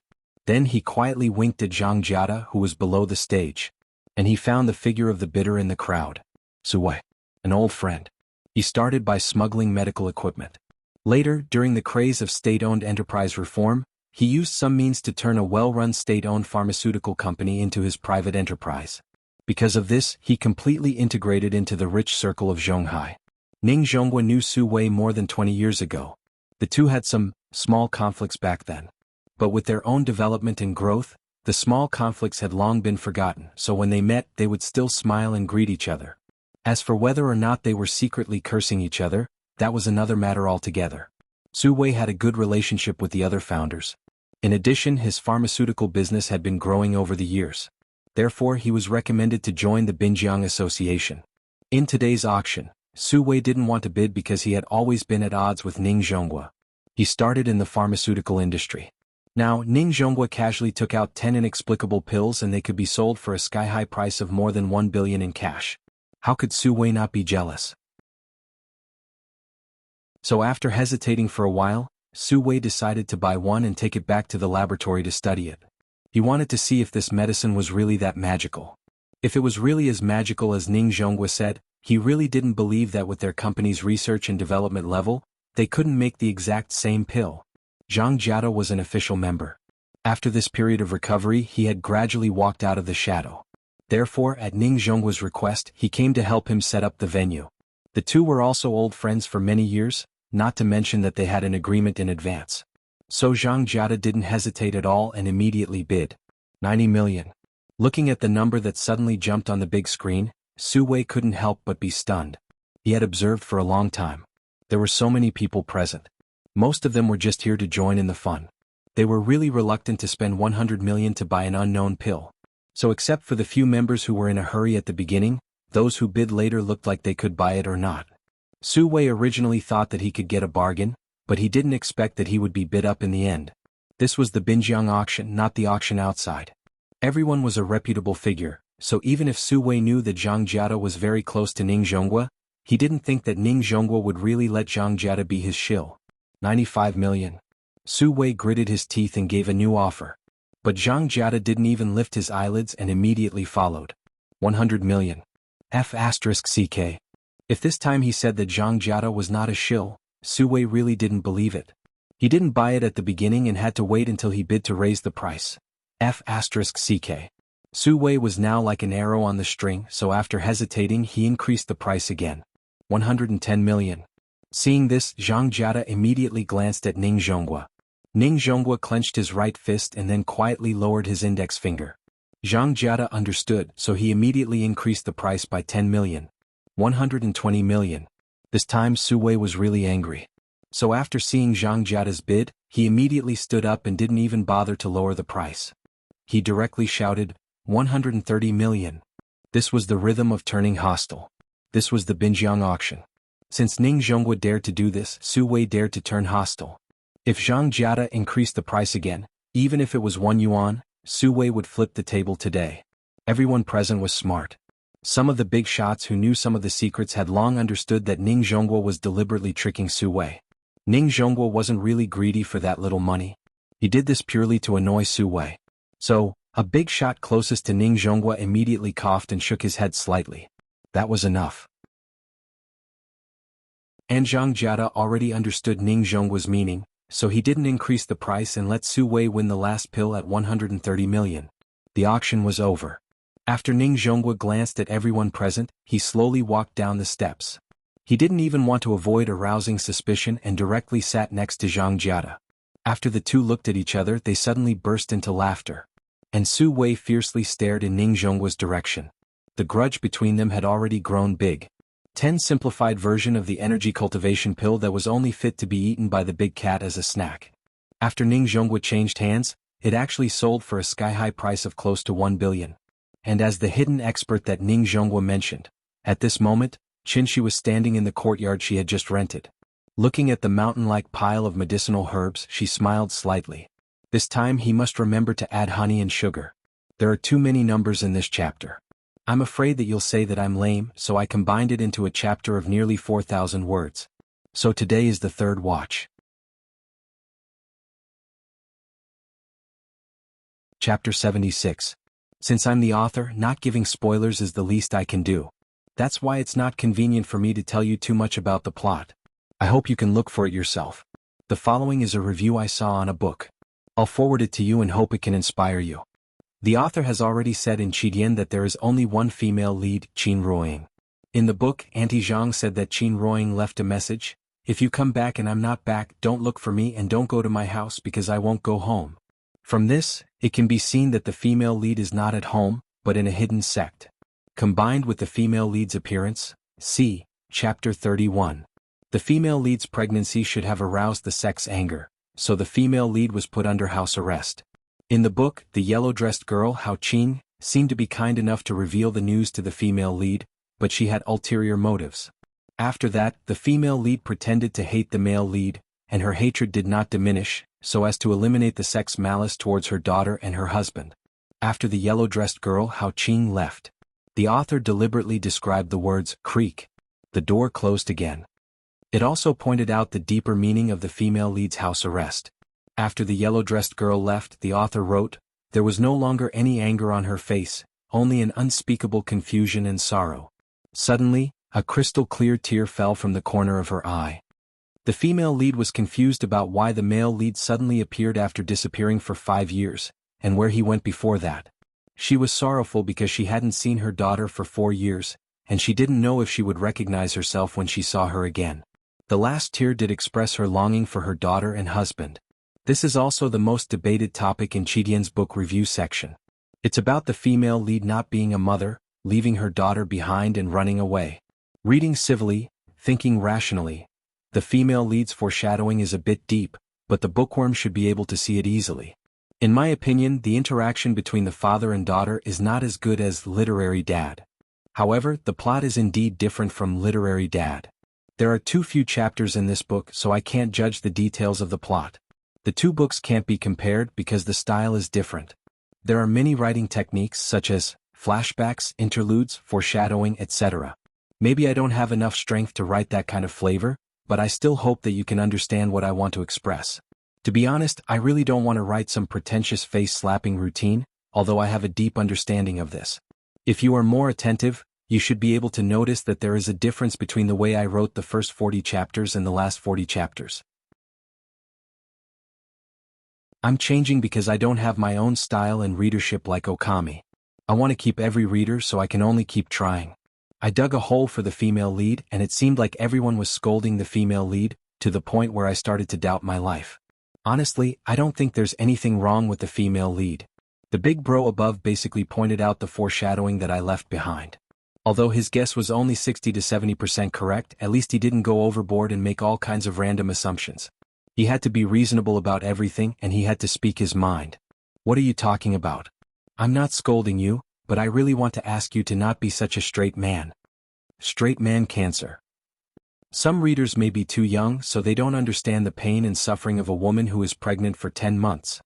Pregnancy is a woman's weakest and most helpless time, so they especially need companionship at this time.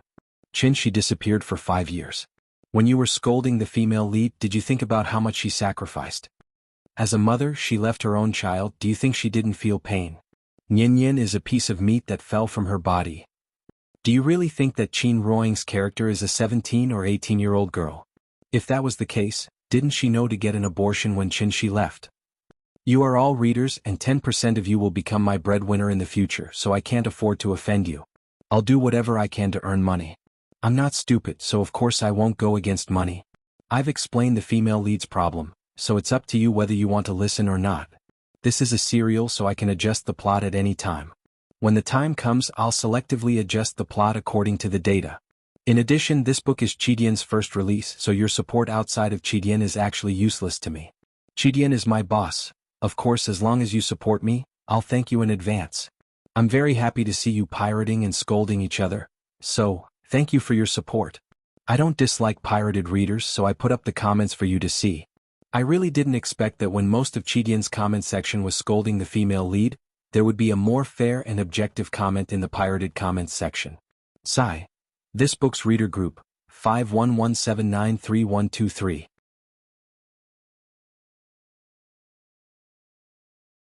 Chapter 77. The evening clouds overflowed with coldness, and the silver moon spun the jade plate silently. The night in this life is not long. Where can I see the bright moon next year? September 23rd. Just after 3 o'clock in the afternoon, Qin was already waiting at the entrance of the kindergarten. At this time he suddenly saw a brand new holiday notice posted on the bulletin board outside the kindergarten. After taking a closer look, he realized that it was the Mid-Autumn Festival. Today was August 14th on the lunar calendar, which meant that tomorrow was the Mid-Autumn Festival. Perhaps because he had been wandering outside for too long, Qin never cared about the time after he returned to Earth. 500 years passed in a blink of an eye. For Qin there was so much time that he began to feel numb. Originally, after a day of adjustment, the little fellow had readapted to the rhythm of the kindergarten. He did not expect that after only one day of class, it would be the Mid-Autumn Festival. A few days after the Mid-Autumn Festival, National Day would come. Holiday syndrome. Qin felt a headache just thinking about it. Therefore he decided to take a few days off, and he had to ask her to follow the schedule of the kindergarten. After reading the holiday notice, Qin came to the wall that he had always liked to stand on. A person and a cat, as usual, looked at the playground of the kindergarten across the wall. However, today the teacher of the little fellow's class did not seem to arrange for them to play on the playground, so Qin did not see the little fellow for a long time. An hour later. A pleasant bell rang and school was over. Qin stood in the crowd and lined up.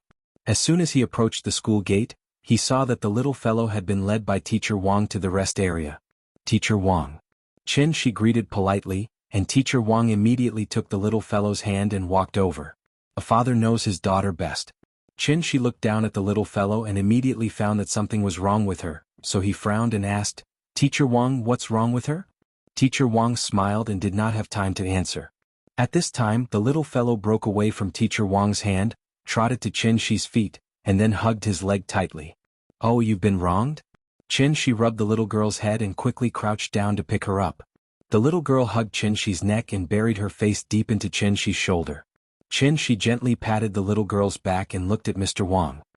He knew that Teacher Wang would give him a satisfactory explanation. However, Teacher Wang's next words made his expression change slightly. "Mr. Qin, Nyan just got into a fight with other kids in the classroom." Nyan fought with someone? At this moment, Qin's worldview seemed to have been refreshed. In his heart, Nian was the cutest, smartest, most obedient and most sensible child in the world. Moreover, she was still a girl. How could she fight with others? Teacher Wang had seen too many similar expressions on Qinshi's face, so she immediately explained. She started at first, but we quickly stopped her. Well, this time, Qinshi was really shocked. Therefore, Qinshi immediately glanced at the little girl in his arms, reached out, and gently patted her butt. He asked, Nian, is what the teacher said true? However, after Qinshi asked, the little girl lay in his arms without saying a word. She did not even bother to lift her head. This uncooperative attitude confirmed the teacher's words. However, Qinshi was not a violent parent, so he immediately asked, Teacher Wang, can you tell me what happened? Of course, this is my duty. Teacher Wang smiled and nodded. Then she said, today is the last day before the Mid-Autumn Festival, so the school will prepare some mooncakes for the children. In the process of distributing the mooncakes, she suddenly hit the child next to her, and then the two of them started pushing and shoving. After Teacher Li saw it, she immediately pulled the two of them apart. However, when we asked for the specific reason later, Nian did not say anything. The other only knew how to cry, saying that Nian hit him. Generally, when this kind of situation happens, we will inform both parents, hoping that the parents will guide the children correctly. After all, children spend the most time with their parents. Children around 4 years old were already exploring ways to interact with others. This process was like a child learning to speak. They would speak the human language with humans and the animal language with animals. Therefore, the correct adult demonstration was very important.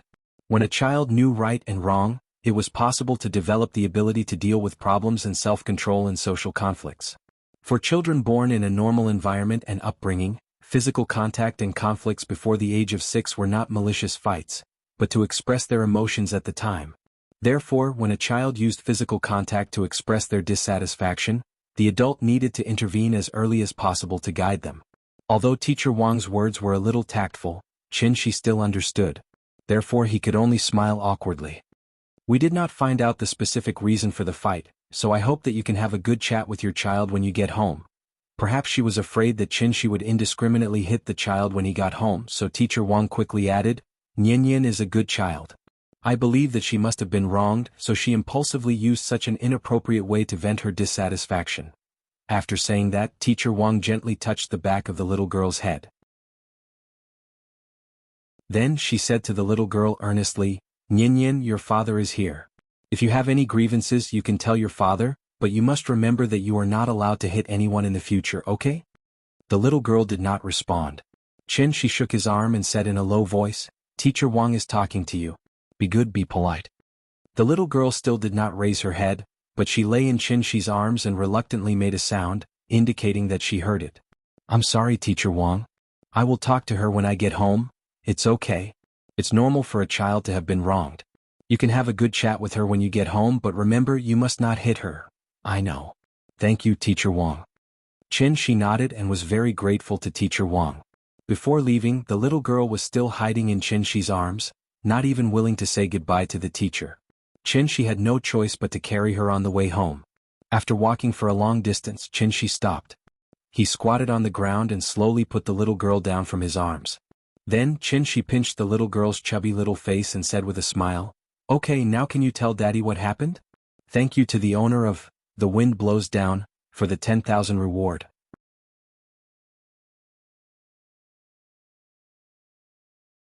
Chapter 78. On the street.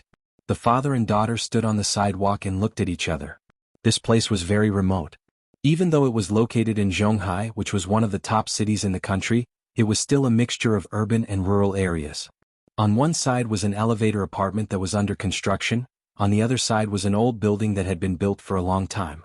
After Qinshi put the little girl down, she faced Qinshi and took a few steps back, then put her hands behind her back.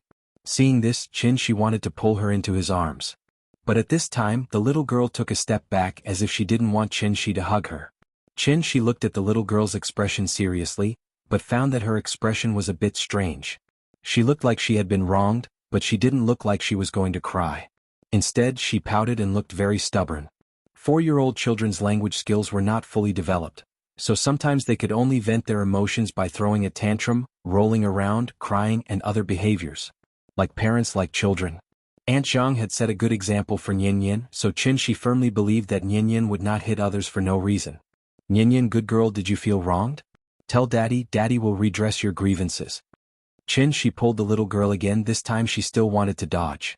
But if she really wanted to grab her, how could she dodge? So she was immediately pulled into She's arms. Tell daddy, okay? She scratched her little nose with his hand. At this time, the big cat stood at her feet and meowed at the right time, as if to encourage the little girl. The little girl's long eyelashes fluttered like a fan, then she twisted her body and said quickly, I want to play with the big cat. Hearing this, she immediately let go of her. Good that she could talk. The little guy held the big cat in his arms and rubbed his little head against the big cat. Then he put down the big cat and squatted on the ground to stroke its fur. She looked like a child who had been wronged and wanted to hide in the corner and draw circles. She stood by and waited for her for a while. When he felt that she should be almost adjusted, he said gently, Nian, we should go home. After that, she bent down slightly and extended his left hand in front of the little fellow. Seeing She's outstretched hand, the little guy hesitated for a moment before slowly raising his little hand. His big hand held her small hand. The father and daughter pair walked slowly on the street. The big cat followed them from a distance. When a husky saw the big cat, it immediately rushed over with its tongue sticking out. The big cat ignored it, so the husky snorted and circled around the big cat, huffing and puffing. Maybe it found it a little annoying. The big cat suddenly narrowed its eyes, turned its head and growled at the husky. Meow. The sound was not loud, but in an instant, the husky was so scared that its fur stood on end. It immediately jumped far away and ran faster than it came with its tail between its legs. It did not dare to look back and ran faster than it came. After arriving home, the little fellow seemed to have recovered a lot. Then she sat directly on the sofa and watched cartoons by herself. She changed his shoes. Seeing that she was so focused on the cartoons, he did not disturb her and walked into the kitchen wearing an apron. She tinkled as she fiddled with pots and pans. Usually at this time, the little fellow would run into the kitchen very clingy, and then be gently pushed out by She with a big smile. She obviously had something on her mind today. As long as humans were conscious, they would naturally have something on their mind. A 2-year-old child would have something on her mind, not to mention Yin, who was already more than 4 years old. It was not difficult to guess a child's mind. In fact, she had already guessed what was on her mind. It was precisely because of this that she chose to let her be alone. A child who grew up in a normal environment must have been taught by their parents from an early age. Don't hit people, don't bully people. This was the first time that Yin had hit people. It was precisely because she knew that it was wrong to hit people that she had such complicated emotions when she took her home. This was actually a manifestation of not daring to face her own mistakes. She did not regret it, but she definitely felt very wronged. Why was it that others bullied her but she was the one who was scolded in the end? Even if Teacher Wang did not blame her, she did not blame her either. But at the moment when she hit people, there must be a child with a sense of justice who stood up, shouted that Yin hit people, and then ran to complain to the teacher. Many parents only paid attention to teaching their children not to hit people and not to bully people. But they did not properly guide their children what bullying was. Yin felt very wronged. She also felt a little helpless. Others bullied Yin and Yin also hit others. Could it be that he, as a parent, had to come forward and kick the child to the moon? Some things seemed very simple, but when it came to it, it would become very complicated. During the meal, the little fellow was silent. After a few mouthfuls with the spoon, she threw the spoon away and sat on the sofa to continue watching TV. Seeing this, she also put down the chopsticks in his hand, then sat down and gently held her in his arms, and accompanied her to watch cartoons. Zhonghai was a coastal city. The sun rose and set very early. And as the sun continued to set, the room became darker and darker. She got up and was about to turn on the light in the room. At this time, the little fellow noticed his movements and thought that he was going to leave. She immediately pulled She's sleeve and said timidly, "Papa, I'm sorry." After saying that, her tears flowed out of her eyes like a dam that had been opened. She sat back on the sofa. He gently held the little fellow in his arms and comforted her. "Good girl, you didn't do anything wrong." Hearing this, she finally couldn't help crying out. She waited for her to cry for a while. When he saw that she slowly calmed down, he gently wiped her tears and asked with a smile, "Do you want Dad to beat him up for you?" The little fellow leaned in She's arms, thought for a while, but still shook her head gently. "No, the teacher said that it's wrong to hit people. It's good that you know." She rubbed the little fellow's hair very happily, then held her to turn on the light in the room. Then Qinshi picked up the bowl and fed her step by step. When she shook her head and said that she was full, Qinshi wiped the corners of her mouth, then turned the little fellow's body to let her look at him. Yin, remember? It's wrong to bully people, so don't bully people in the future. But if someone bullies you in the future, don't be afraid. Beat him hard for me. Beat him until he doesn't dare to bully you in the future. Do you remember? The little fellow looked at Qinshi blankly. Her expression was very cute, as if she hadn't come back to her senses. Looking at her cute little face, Qinshi couldn't help kissing her face. Night fell. It wasn't August 15th yet, but a full moon was hanging high in the sky. A smile appeared on the little fellow's face again. The father and daughter each occupied a swing, swaying and looking at the moon in the sky. Yin, we don't cause trouble, but we're not afraid of trouble. This is what Grandma said. Who is Grandma? Papa, will Mama go to the moon? No. Why? Because Papa has been there.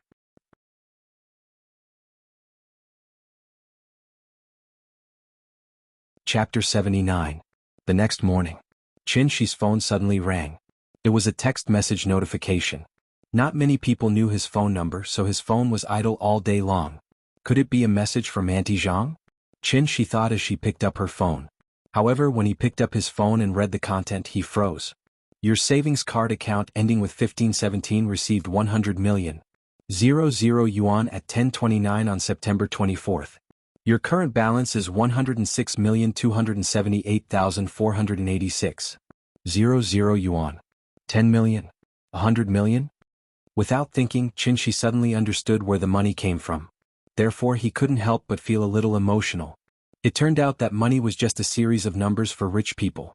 Sure enough, Qinshi didn't wait for long before his phone rang. As soon as he picked up the phone, Ning Zhongguo's hearty laughter came from the other end of the phone. Mr. Qin, the money? Did you receive it? Yeah, I just received it. It's like this. The 10 pills you gave me, I sold them for a very high price through some means. I transferred the extra money to your card. You wouldn't mind me doing this, right? Of course not, I already took the money for the pills.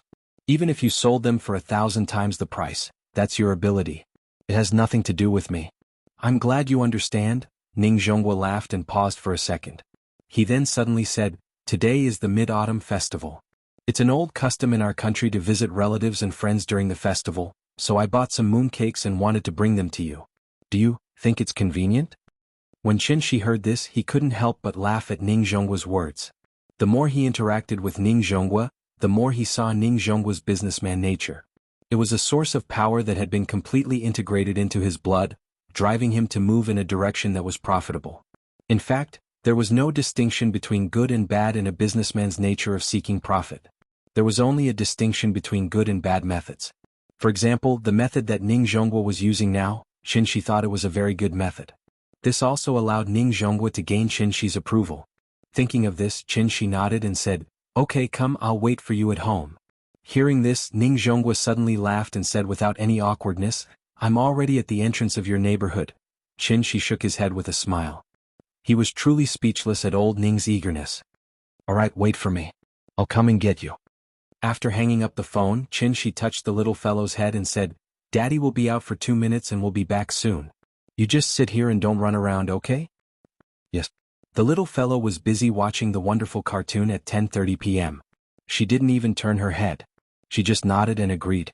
Qinshi gave the big cat a look, then walked to the door, changed his shoes and left. Outside the neighborhood. Ning Zhongguo's car was parked somewhere. He was the only one at the gate, holding 2 exquisite gift bags in each hand. As soon as Qinshi walked out of the gate, Ning Zhongguo saw Qinshi's figure and quickly went to greet him. Mr. Qin, sorry to disturb you. How many times have I told you, you don't have to be so polite? Hearing this, Ning Zhongguo laughed and said matter-of-factly, it has nothing to do with being polite. You saved my life, so you're my savior. A drop of water should be repaid with a gushing spring, let alone a life-saving grace. So this is what I should do. Please don't treat me like an outsider. After that, Ning Zhongguo handed the gift bags in his hand to Qinshi and then introduced, the one on the left can't be bought outside. I specially went to Hong Kong to find a master to make it. It's a traditional palace craftsmanship. You have to taste it. You have children at home, so the one on the right is prepared for children. The shape is different from ordinary mooncakes. It's cartoon, colorful and very cute. And it's all natural. There's absolutely no added color. I believe children will like it. She took the gift bags and thanked him with a smile. He then invited him to sit at home. However, Ning Zhongguo was a smart person, so he immediately shook his head and said very politely, I came here specifically to give you mooncakes. I don't have any other intentions, so I won't disturb you. I wish you a happy Mid-Autumn festival. After Ning Zhongguo gave the mooncakes, he waved goodbye to Qin Shi almost without any hesitation. Qin Shi stood at the gate of the community and waited until Ning Zhongguo got into his old A6. Then he glanced at the van that was parked a few dozen meters away. Sure enough, after Ning Zhongguo got in the car, the van behind immediately started, and then left far behind the A6. This is a bit interesting. Qin Shi held the gift bags and glanced at Ning Zhongguo's A6, then at the van behind it. He couldn't help but smile. Weixing Pharmaceutical. Drug Analysis and Inspection Center. A staff member in a white coat came to Su Wei with a report and said, Mr. Su, this is the composition test report of the pill, please take a look. Su Wei took the report and looked at it. He found that it was full of words, and there were many professional terms that he couldn't understand at all. I don't understand these things, I only care about the conclusion. Just briefly explain it to me. Okay, Mr. Su.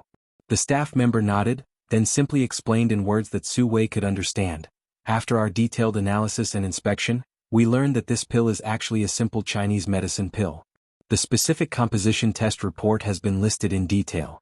According to the formula, we speculate that this pill can only play the role of nourishing the body and replenishing the qi and blood. Hearing this, Su Wei's expression changed. He snatched the test report from the staff member's hand.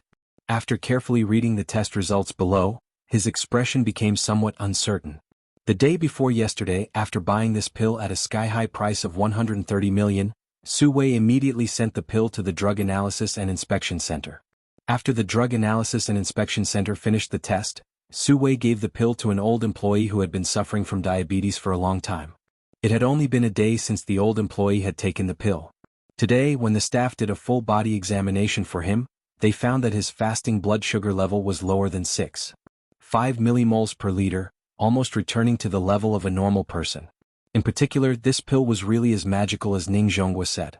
Magical medicine. After seeing the power of the pill, Su Wei immediately became a little excited. Ning Zhongguo was in the shipping industry and he was in the pharmaceutical industry. As long as he got the detailed test report, Su Wei was confident that the laboratory could replicate the exact same pill within a year. Because the comprehensive computer analysis was needed, the detailed test report was not available until now. However, after hearing the conclusion of the staff member, Su Wei subconsciously felt a chill in his heart. He finally believed Ning Zhongguo's words. Ning Zhongguo dared to use his own name as a guarantee. This pill was really something. A hidden master, 100 million for a pill, not expensive. Just as Su Wei was holding the test report and letting his imagination run wild, suddenly, his assistant ran over with the phone in his hand.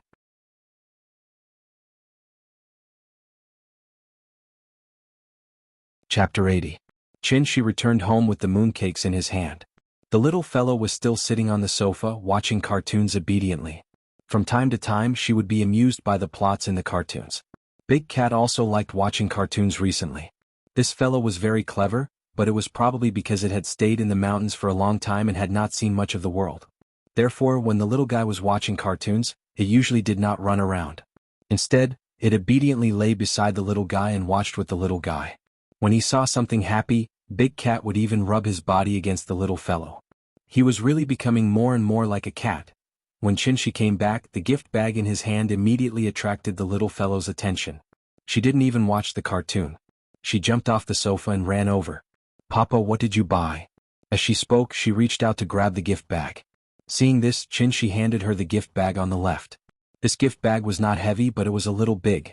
It was about the same size as Nike's medium-sized bag. She carried the gift bag with both hands back to the sofa.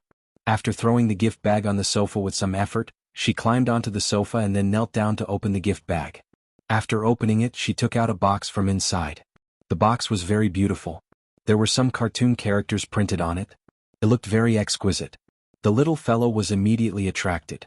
She could not wait to open the box. Inside there were 12 mooncakes with various animal prints on them. These mooncakes weren't big and were slightly smaller than ordinary mooncakes. Furthermore, they were all of different colors, all of which were warm colors. Just looking at them was enough to whet one's appetite. After Qin put down the other bag, he came to the little fellow and sat down. Yo, the 12 zodiacs. Can you recognize the animals on them? I can recognize them. This is a horse, this is a monkey, this is a pig, this is a rabbit. The little fellow stretched out her small hand and pointed at each mooncake. Then she reported their names. Suddenly, she stopped and took the light yellow mooncake in her hand. This is a dragon. I am a dragon. It's mine. The little fellow held the mooncake and giggled. After saying that, the little girl didn't hold back and directly took a bite of it. She chewed 2 mouthfuls, but before she could swallow, she puffed up her cheeks and put the remaining half of the mooncake in front of Qin's mouth. Then she mumbled, "Papa, this mooncake is so delicious, you eat it too." Seeing this, Qin gently took a bite. Not bad. It tastes like cantaloupe. This mooncake was not a traditional mooncake. The outer shell was a little crispy, and when bitten, it would emit a milky fragrance. When placed in the mouth and tasted it carefully, one would be able to taste the sweet taste of honeydew. Its filling was like glutinous rice, soft but not sticky to the teeth. There were also some coconut-like things mixed in it, which was very delicious. To be honest, this thing could not be considered a mooncake at all, but a dessert. In Qin's memory, mooncakes were supposed to be made of egg yolks, red bean paste, 5 kernels and lotus seed. Although it wasn't as delicious as the one in his mouth, it was more traditional. Perhaps it was because this mooncake was too delicious, the little girl ate 3 pieces in a row, and then collapsed on the sofa. When Qin saw her like this, he knew that there was no need to make lunch today. When she was full, she would naturally start to feel sleepy. The little girl watched cartoons for a while and unknowingly she dozed off. Qin didn't want to wake her up, so he didn't carry her back to the bedroom. Instead, he gently covered her with a cold blanket. But just as Qin was covering the little girl with the cold blanket, his phone suddenly rang. Immediately, Qin was startled and he quickly picked up the phone. The phone call was from Lin Xian. After Qin ran into the bedroom, he said into the phone, "Hello. It's me, Lin Xian. I know, what's the matter?" It's nothing. I just wanted to ask, do you have any plans for the Mid-Autumn Festival? Her voice sounded a little hesitant. It was slow, but there was a rare gentleness in it.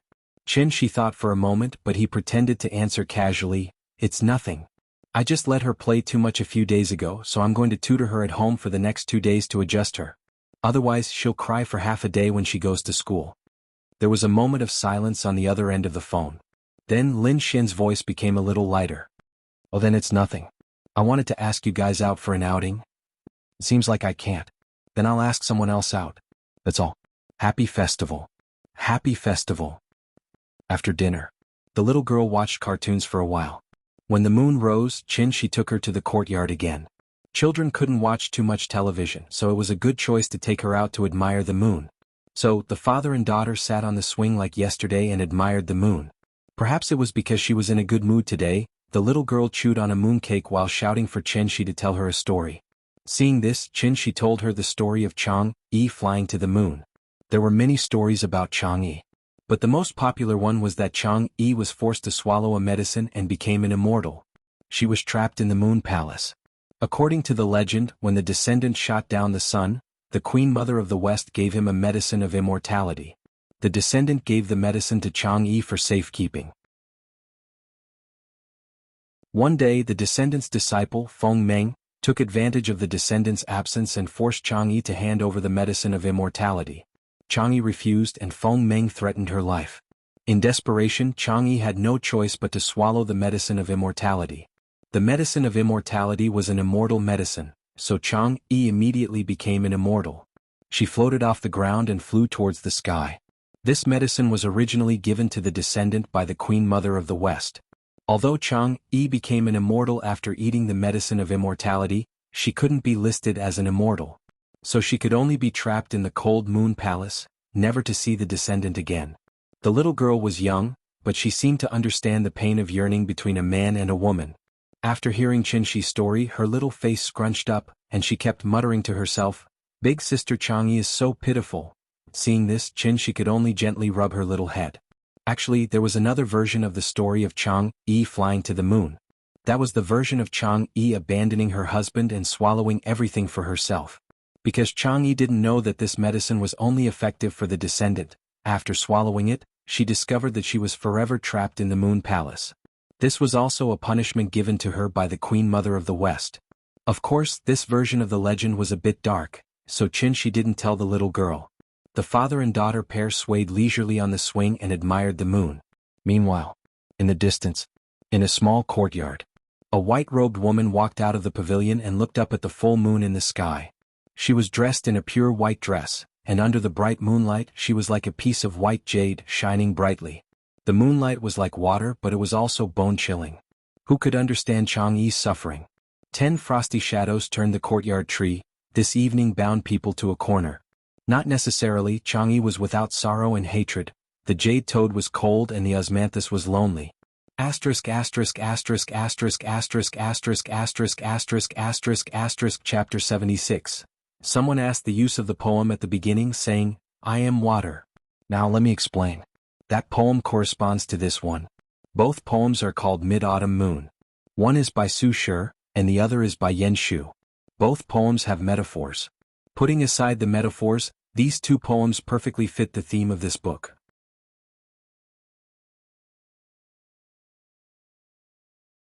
Chapter 81. With 100 million in cash, even in a first-tier city like Jianghu, he could be considered rich. However, Qinshi did not seem to have the awareness of being rich. He was still busy buying groceries, cooking, washing clothes, and taking care of the children every day. He was completely the image of a standard housewife. Many people who had money would first buy a house, thinking that they should change to a better environment for their children to grow up in. Qinshi did not consider the issue of changing houses at all. There were mainly a few reasons. First of all, this was the house that he and Yingying had worked hard to buy before he left, so he had deep feelings for this house. If there was a forced demolition, Qinshi might become the most powerful holdout in history. Second, other than the house being a little shabby, the sanitary environment was a little poor, and the surrounding facilities were a little lacking. What else was wrong with it? Most of the residents in the Kong residence district were not rich, so they might often quarrel over some trivial matters. However, if something really happened to a family, the kind of concern and help from the neighbors was not something the rich people who lived in a mansion alone could feel. Qinshi was very used to living here, so he did not plan to move at all. He did not even consider redecorating. After all, he used to live very comfortably in the cave, didn't he? But then again, in fact, even Qinshi himself did not realize that he was now completely integrated into this society. It was like returning to the feeling before he left. It was a feeling called life, which made him feel very comfortable every day. In the morning, after the little girl and Aunt Zhang had a video chat, Qinshi hugged her and asked seriously, "Nian, do you still want to go to kindergarten?" The little girl bit her finger and thought for a while, then she said hesitantly, "I don't want to go." Perhaps she still remembered that she was the one who strongly requested to go to kindergarten, so she immediately said with some embarrassment, "You can go too." After that, she burrowed into Qinshi's arms. Seeing this, Qinshi could not help but smile and rubbed her little head. It was already far beyond Qinshi's expectations that she could endure until now. Children were always curious about things that they had never come into contact with before. It was the same in kindergarten. Nian used to be envious of other children who could go to kindergarten, but when she really went there, she found that kindergarten was actually not a very fun place. She could play once or twice, but if she did it every day, how could she not get tired of it? In fact, Nian's kindergarten was still okay. Teacher Wang was very responsible, and the arrangement of their curriculum was very scientific. There was not too much content that was beyond the syllabus. It was unlike some kindergartens where children were taught addition and subtraction within 10 in the middle class. Addition and subtraction seemed very simple, but in fact, it was a first-grade lesson arranged by the education committee. It was knowledge that only first-grade children needed to know. The reason why kindergartens taught this was because many parents now had the illusion that if their children did not learn it in advance, they would lose at the starting line. Therefore, under the strong request of some parents, many children who were not even 4 or 5 years old could already recite the positive numbers within 100 and the negative numbers within 100 smoothly. This also made the parents feel complacent, thinking that their children were the smartest. But in fact, this was the result of forcing children to remember, and not the result of children actively understanding the memory. In other words, this kind of education method was actually wrong. Except for a very small number of geniuses, normal children were basically at the perception and action thinking stage before the age of 3. From the age of 3 to 6, they were at the concrete image thinking stage. It was not until the age of 6 that children entered the early school years. For example, memorizing mathematical formulas, English words and sentences, Tang and Song poems, and mathematical formulas were all learning that emphasized memory. Learning too early was harmful and not beneficial. Why was this? Because children's brains were very malleable. Letting children learn by rote too early would greatly reduce the malleability of the brain, and thus affect the child's imagination. In addition, forced memorization would also increase the child's psychological stress and reduce the child's interest in learning. When the child really started learning in the first grade, semester fatigue would suddenly appear, and the child would not have the heart to learn at all. The young brain needed balanced development. Although the simple memory early development of the child's left brain, it inhibited the development of the right brain, hindering the full development of the brain. Qin did not understand these things very well. His idea was actually very simple, and that was to create a comfortable and happy childhood for Nian. Qin did not ask Nian to go to Tsinghua University or Peking University, so compared to grades, Qin was more concerned about whether he could create the right values, outlook on life and worldview for Nian. In this era, the right values were more important than anything else. Don't do evil, don't be cheap, don't be a saint, don't be promiscuous, confident but not arrogant, strong but not stubborn, clear distinction between right and wrong, fair and objective when looking at problems, decisive and not sloppy when finding a problem. It took 10 years to build a tree, but 100 years to cultivate people. Qin had a long way to go. After thinking carefully for a while, Qin held the little fellow and asked gently, "Since you don't want to go to kindergarten, then don't go, okay?" Hearing this, the little fellow immediately jumped up excitedly, hugging Qin's neck and giggling, "I don't want to go. Papa is so nice. Mua."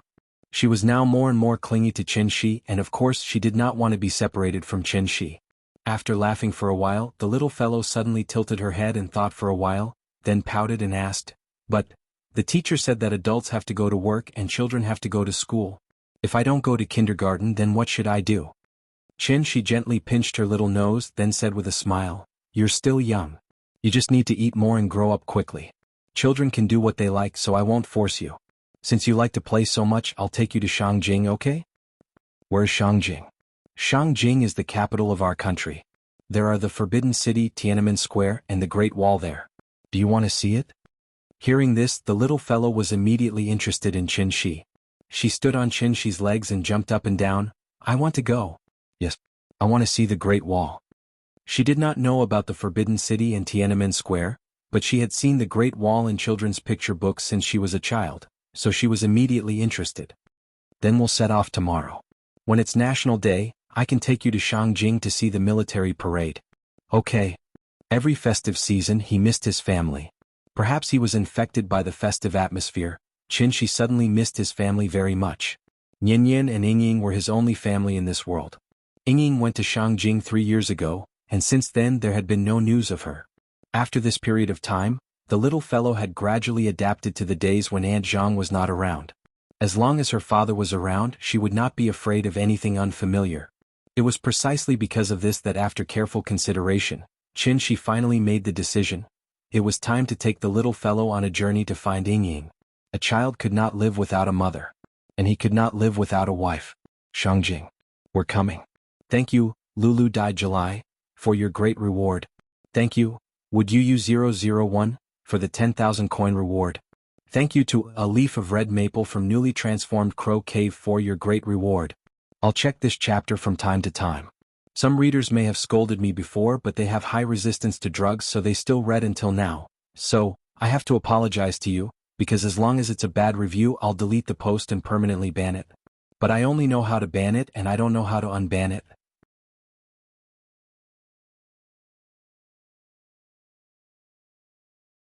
Chapter 82.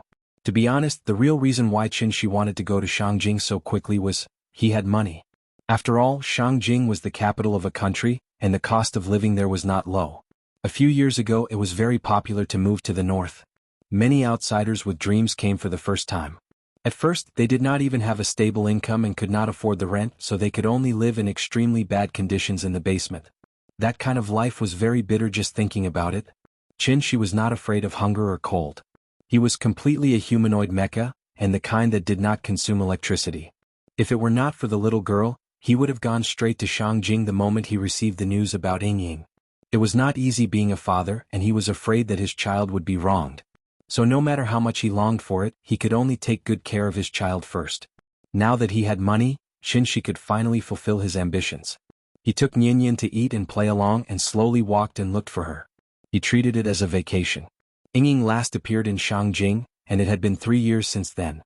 So, Qinshi did not have high expectations for the result of this trip. He really did not have much hope. But what was the difference between a person without dreams and a salted fish? He had to try first. Now that he thought about it, Qinshi really regretted it. If he had known that 100 years in the heavenly jade world was only a year on earth, he would have cultivated for a while more before returning. It was all because he was too excited when he received the news that he did not want to wait a moment longer. He set off in a hurry and paid a heavy price because of it. He had not been able to comprehend the true meaning of the word void, so he had not been able to step into the void transformation realm. This was also the reason why his master said that this was the end of his life. If he could calm down and cultivate in seclusion for 100 years, even if he had not stepped into the void transformation realm, he would have touched the threshold. Unfortunately, it was too late for regrets. Qinshi's return was exchanged for by burning his blood essence. If the spirit energy of heaven and earth was the origin of all things, then blood essence was the origin of immortal cultivators. Using a forbidden technique to burn his blood essence to obtain a cultivation that was far beyond his current realm was a helpless choice to destroy his future. Qinshi didn't really care about his future. He was just regretting that he could no longer use his spiritual sense. Otherwise, with his cultivation level, why would he need to go through so much trouble to find someone? The next morning, the flight was booked for 2:40 p.m. first class. Therefore, after breakfast, Qinshi was very cooperative and sang, "Where are we going, Daddy?" with the little girl. The father and daughter were singing happily when suddenly, there was a light knock on the door. Qinshi frowned and glanced at the door, but he did not immediately get up to open it. The little fellow was sitting beside Qinshi. When she heard the knock on the door, she immediately shouted excitedly, "Someone is knocking on the door, someone is knocking on the door." Qinshi did not move and the little fellow immediately became anxious. She quickly shook his arm and shouted, "Papa, someone is knocking on the door. Open the door." "Got it." Qinshi pinched her little face. Only then did he get up and open the door under the little fellow's constant urging. There were 3 people standing outside the door. A middle-aged man in his 40s. Behind the middle-aged man stood 2 big men in black suits, who were obviously bodyguards. After seeing Qinshi open the door, the middle-aged man turned his head to the 2 bodyguards and said, "You go down and wait for me." After that, the middle-aged man turned his head and looked at Qinshi. He asked enthusiastically, "Excuse me, are you Mr. Qinshi?" "Yes, I am. What's the matter?" "Oh, hello, it's like this," the middle-aged man laughed and said politely. After a pause, he continued to ask, "I want to take the liberty of asking you a question. Excuse me, do you know Ningzhongwa?" After that, the middle-aged man stared at Qinshi's expression, as if he wanted to see something from his face. However, Qinshi's answer was somewhat out of his expectations. It seemed that he did not mean to hide it at all. Qinshi nodded directly and replied, "Yes." The middle-aged man was stunned. He did not expect Qinshi to admit it so quickly.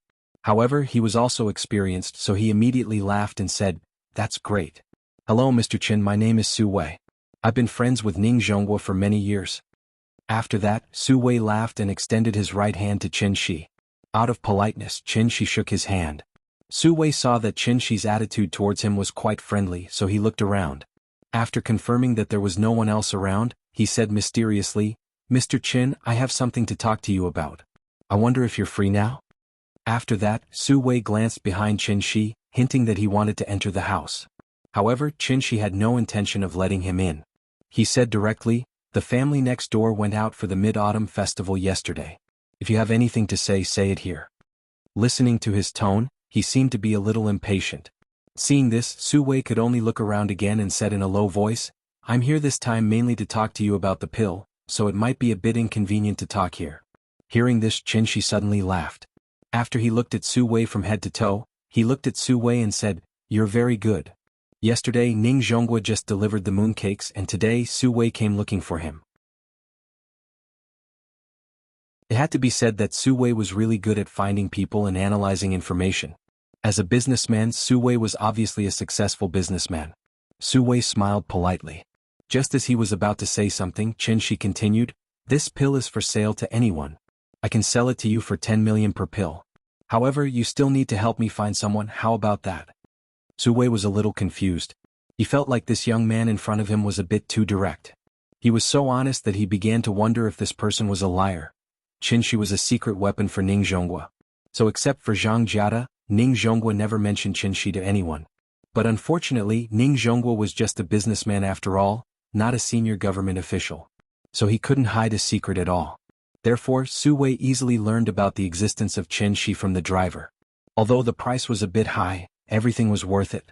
When Su Wei learned from the driver that Ning Zhonghua respected a young man very much, he immediately sent people to investigate this young man.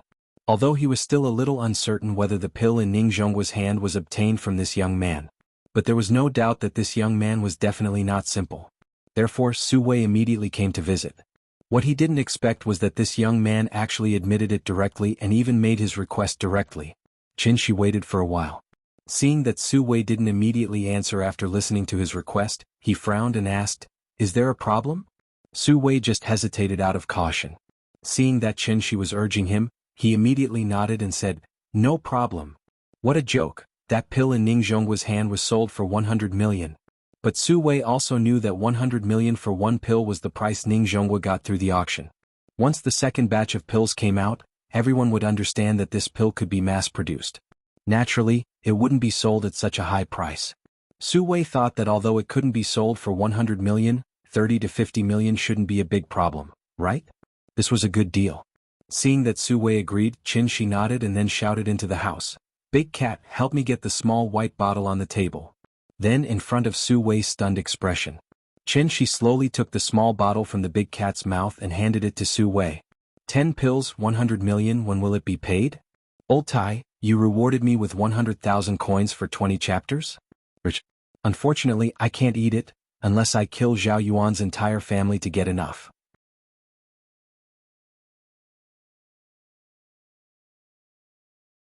Chapter 83.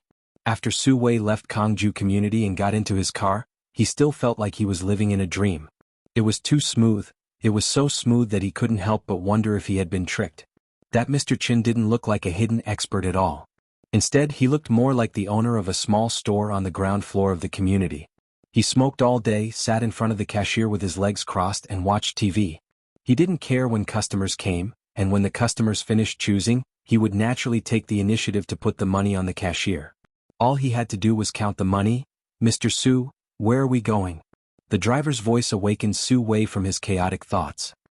He froze for a moment, then gritted his teeth and said, "To the lab."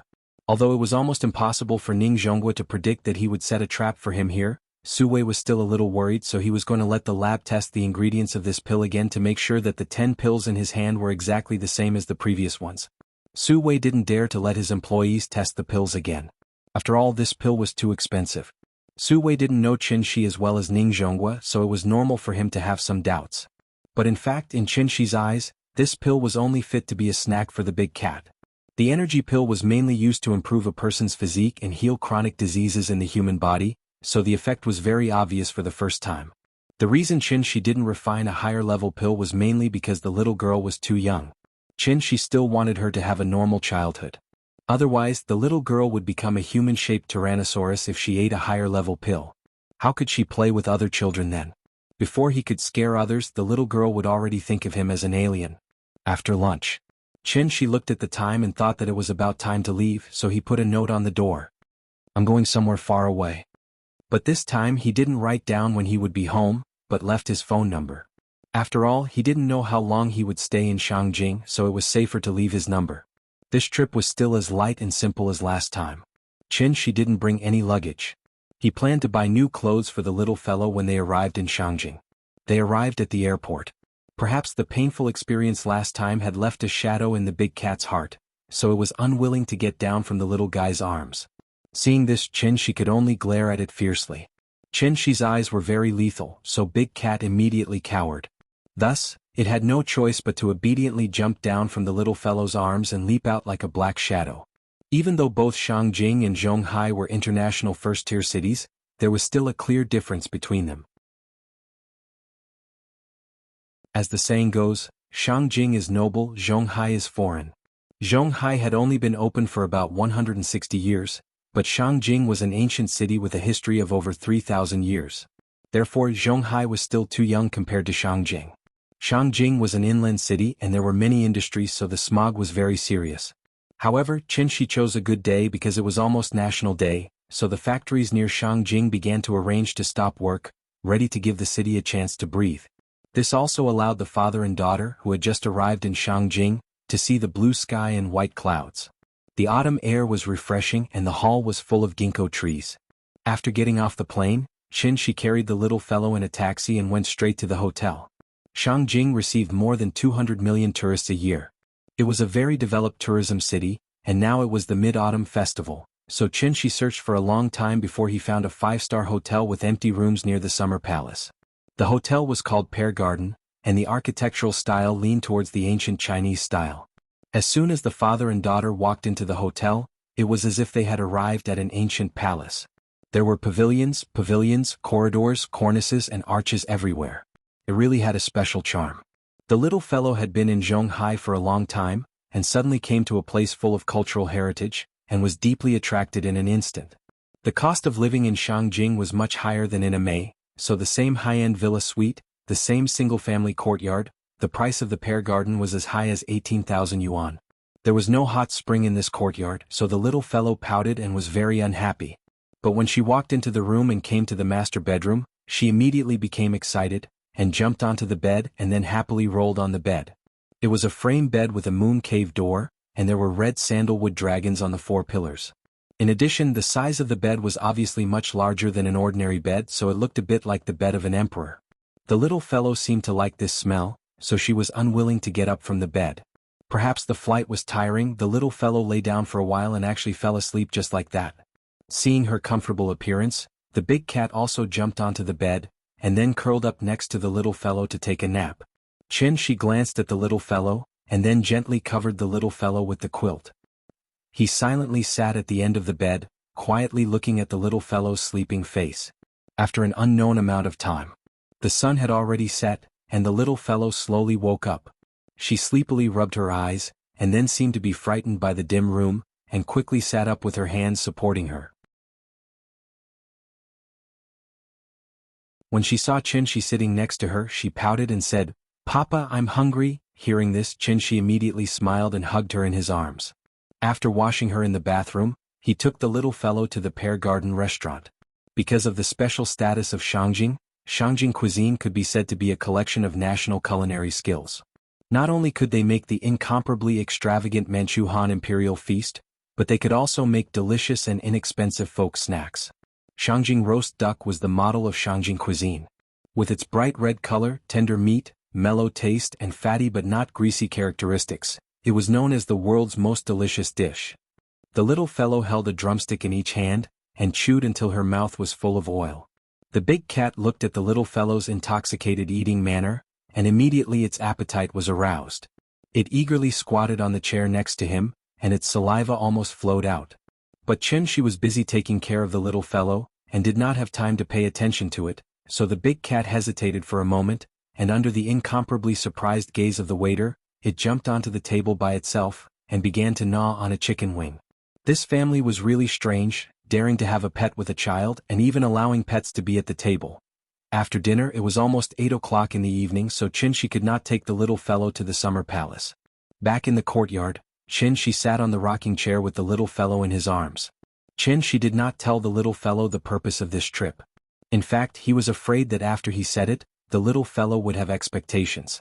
Because of expectations there would be disappointment. Qinshi did not want to disappoint Yin Yin. He also did not want to disappoint Ying Ying. So, no matter what, he had to find Ying Ying.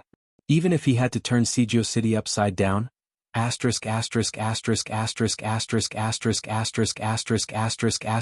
you Miss Ning Xiaojia, for being promoted to the chief. Thank you Miss, quietly watching flowers bloom and fall, for the reward of 10,000 coins.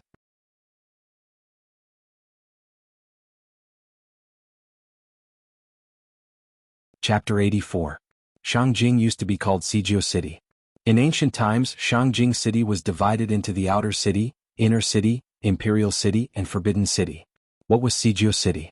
In fact, it was the 4 gates of the Imperial City and the 9 gates of the Inner City. The 4 gates of the imperial city were Tian and Men, Di and Men, Dong and Men, and Shi and Men. The 9 gates of the inner city were Dong and Men, Shi and Men, Chaiyang Men, Fu and Men, Chongwen Men, Xuanwu Men, Dishing Men, Anding Men, and Qian Men. These gates were very famous. Even people who had never been to Shangjing might have heard of them from newspapers and television. When some of the older people in Shangjing were bragging, they would tell others that their ancestors lived in Sizhou City with their Beijing accent. That was because in the Qing dynasty the emperor lived in the Forbidden City, the royal family lived in the imperial city, and the commoners and Han people could only live in the outer city. By saying this, he was actually trying to express that his ancestors were relatives of the imperial family. As for whether it was true or not, only God knew. Taizu once said, "The temple is small, but the gods are big and the pond is shallow." However, that was decades ago. Shangjing's pond was not shallow now. It was not an exaggeration to say that there were hidden dragons and crouching tigers. Just like a joke, if one stood on the street and threw a brick casually, it might hit a few officials. After all, this was the capital and also a famous historical city that had been passed down for thousands of years. The magnificent history had been blown away by the wind and rain, and the world had changed, but Shangjing's majestic city still stood there. This was the origin of its unique charm. At 8:30 in the evening, it was neither too early nor too late. In addition, the little girl had already slept, so after Qin accompanied her in the courtyard for a while, she started to clamor about going out to see Tiananmen. This was outside the 4th Ring Road. It would take more than an hour to take the subway from Summer Palace to Tiananmen. Even if there were no traffic jams at night, it would take at least 40 minutes. Therefore, Qin wisely rejected her request. The little girl refused and kept clamoring to go out and play. She almost rolled on the ground and threw a tantrum. She had just woken up and eaten, so of course she was full of energy. Seeing this, Qin had no choice but to agree to take her to Summer Palace. The Summer Palace would open at 8 o'clock, and tourists were not allowed to enter. However, Qin did not intend to enter from the front door. He carried the little girl and walked around the outside of the Summer Palace. Eventually they arrived at a secluded path. After that, Qin looked around and confirmed that there were no cameras around. He held the little fellow in his arms and lightly stepped on the ground. His entire body was like a light bird as he lightly flew over the wall. While Qin was flying, the little girl's eyes widened as she stared blankly at the treetops that were getting closer and closer. Behind the wall was the embankment of the lake, where there was a stretch of towering trees. Qin gently landed on the ground with the little fellow in his arms. At this moment, the little fellow seemed to have finally regained his senses. She waved her hands and immediately opened her mouth to shout, "Papa, we are flying." "It's flying." The child's scream was very sharp. It pierced through the calm night sky and traveled toward the sparkling Kunming Lake. Qin quickly put his index finger on her mouth and said, "Shh. Daddy didn't buy a ticket. If someone finds out, we will be kicked out." Hearing this, the little guy immediately covered his mouth with both hands, revealing a pair of quick-witted eyes that were rolling around. This was the first time Qin showed his ability in front of the little fellow. However, the little fellow's reaction was not as big as he expected. A child's imagination was very rich. Many children would fantasize that their father was Superman. Therefore, when Qin showed his inhuman side, the little fellow was not surprised. Instead, she was very excited. She covered her mouth with her hands and kept making woo-woo sounds. Seeing her like this, it seemed that she wanted to say something, but was afraid that she would be kicked out. Therefore, she could only cover her mouth tightly and did not dare to say anything. Seeing her excited look, Qin did not know whether to laugh or cry. After setting up a sound insulation restriction, he said with a smile, "What do you want to say?" "You can say it now." "Daddy is so awesome." After saying that, the little fellow kissed Qin's face heavily. Then she pointed to a small island in Kunming Lake and shouted, "Daddy, I want to go there. Take me there." "Okay, let's go." "Where is Mount Yan?" "Where is Mount Yan?" Unparalleled romance belongs to Kunming. Kunming Lake used to be called Wuxia Lake. It was a natural lake formed by many springs in the northwest suburbs of Shangjing. During the reign of Emperor Qianlong ordered the construction of Qingyi Garden next to Wuxia Lake. Then, the lake was developed and formed into the current scale. The name of Kunming Lake was taken from the story of Emperor Wu of Han who opened the Kunming Lake in Chang, and to practice naval warfare.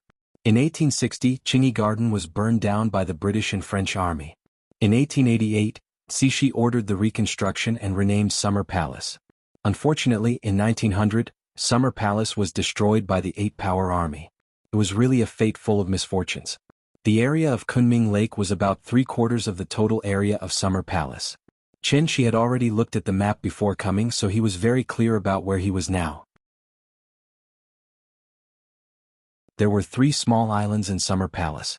Qin was now near the Mirror Pavilion Island. The place that the little fellow wanted to go to was the Mirror Pavilion. Most of the scenic spots in Summer Palace were concentrated on the Longevity Mountain in the north. Looking from afar, one could see a scene of bright lights. The Mirror Pavilion was originally a watchtower to prevent villagers from entering. However, during the reign of Emperor Guangxu, because there was no money to repair the Mirror Pavilion that was destroyed by the British and French armies' heavy artillery, the remaining materials were dismantled for other purposes. Since then, the Mirror Pavilion had become a deserted island in the water and had never been repaired. The weather in Shangjing was good recently. In addition, it was the Mid-Autumn Festival, so the moon had been rising for several nights in a row. Qin carried the little fellow to the lake and used his hand to scratch her nose. Then he smiled and asked, "Daddy will show you a magic trick, okay?" I want to see a magic trick." Hearing this, Qin nodded and prepared to play a magic trick to tease her.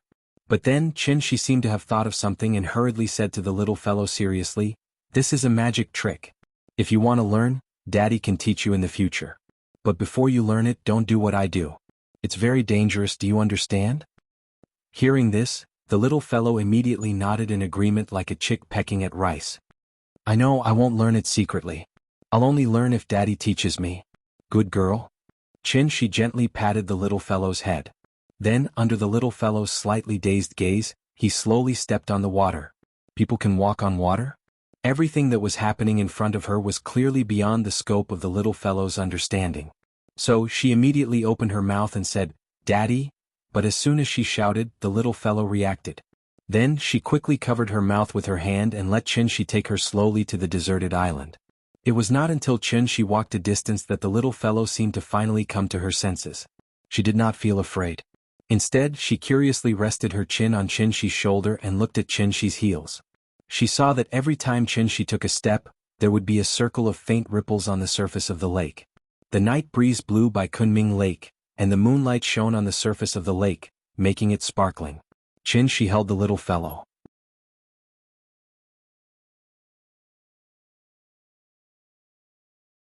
Chapter 85. The Pavilion of Mirrors was located on the west bank of Kunming Lake, commonly known as Tuanqing. Therefore, this lake on the southwest side of Kunming Lake was also known as Lake Tuanqing. The outer circle of the Pavilion of Mirrors was about 60 meters in diameter. It was a circular water fortress. Unfortunately, it was destroyed during the reign of Cixi. Now, only a desolate island of ruins remained. Lake Tuanqing was the destination of the south to north water transfer project. It was also the main source of drinking water in Shangjing. Because there were too many people who came here to swim, in order to protect the water source, the government could only pay the price of destroying the summer palace and depriving the tourists of the view. They invested tens of millions to increase the height and increase the fence to prevent tourists from entering. Thus, it was difficult to recreate the scenery of Lake Tuanqing. There were no private cruises on Kunming Lake. Therefore, if one wanted to get to the Pavilion of Mirrors, they could either secretly swim over the fence or wait for the lake to freeze in winter and step on the ice to get there. This place had been sealed for a long time. It was indeed a bit desolate. In addition, it was already late. The lush trees on the island blocked most of the moonlight. Therefore, it looked gloomy and was especially scary. Qin carried the little girl and gently stepped onto the Pavilion of Mirrors. What he saw was a burnt tree. Its mottled shadow echoed with the scarred city wall behind it. Through the gaps between the tree roots, he could see the shadow of the Jade Spring Mountain Pagoda in the distance. This place was too remote and gloomy. Therefore, the little girl immediately became afraid. She could only shrink into Qin's arms as much as possible. Her small hands hugged Qin tightly. Her palms were cold. This also made Qin frown slightly. He originally thought that the Pavilion of Mirrors was a good place. He didn't expect to find that it was just a desolate ruin. It was not good to scare the child. Therefore, Qin gently placed his left hand on the little girl's head. He carried her and prepared to leave. However, before leaving, Qin suddenly raised his head and looked thoughtfully at the abandoned city wall that was more than 10 meters high. He then stepped on the water again and slowly left. Back at the hotel, the little girl was a bit unhappy. She was probably frightened. Even when Qin said that he would play games with her, she was not interested at all. Qin had no choice but to hug her and sit on the bed. Then he told her Andersen's fairy tales. The story wasn't important. What was important was that her father was by her side. Therefore, the little fellow wrapped herself in the soft quilt and lay in Qin's arms, listening to his long-winded story. Finally, she slowly relaxed and fell into a deep sleep. The next day before dawn. Perhaps because she was frightened last night, the little girl seemed to be having a nightmare. Before she woke up, she waved her little hands and murmured in a daze, "Papa. Papa, Daddy is here." Qin was sitting cross-legged beside her. When he heard her cry, he immediately checked on her condition. Then he placed his hand on the little fellow's forehead and said softly, "Daddy is here. Baby, don't be afraid, don't be afraid." Perhaps Qin's comfort was effective. The little girl hugged Qin's wrist, then changed her position and continued to sleep. Qin's wrist was grabbed by her, so he couldn't move casually. So, he could only maintain this awkward position and quietly look at the little girl's sleeping face. His eyes were very gentle, full of a kind of fatherly love. Zhonghai, Jin City Villa. In Ning Zhonghua's study. Mr. Hu sat on the sofa quietly, waiting for Ning Zhonghua's reply. He had been with Ning Zhonghua since he was 18 years old. Now, it had been more than 20 years. As for him, he had slowly climbed up the ladder to become the vice president of the Zhonghai Ocean Group from his position as a storekeeper. Mr. Hu's education level was not high. After dropping out of junior high school, he came out to work. If it weren't for Ning Zhonghua's promotion, he would not have been able to get to where he was today. Therefore, in Mr. Hu's heart, Ning Zhonghua was his benefactor and also his benefactor who gave him a chance to prove his value in life. After listening to Mr. Hu's report, Ning Zhonghua frowned slightly. After careful consideration, Ning Zhonghua asked, "Are you sure the news is true?" Mr. Hu immediately nodded and said with certainty, "It's absolutely true. Su Wei must have Mr. Chen's elixirs, but I'm not sure how many he has for the time being. How did he find Mr. Chen?" After saying that, without waiting for Mr. Hu to answer, Ning Zhonghua suddenly seemed to think of something. He suddenly shook his head and laughed. After gently shaking his head, he sighed as if he was deeply moved. "Other than you, only old Lu and Chiu Tong know about Mr. Chen's existence. Yesterday Mr. Lu suddenly took a long leave. I really thought he had something urgent to deal with. I really didn't expect that Mr. Lu would betray me one day." Mr. Hu did not speak. Although he was the vice president and old Lu was the chauffeur, old Lu had more experience than him if they were to compare. Ning Zhonghua would never mistreat his confidants.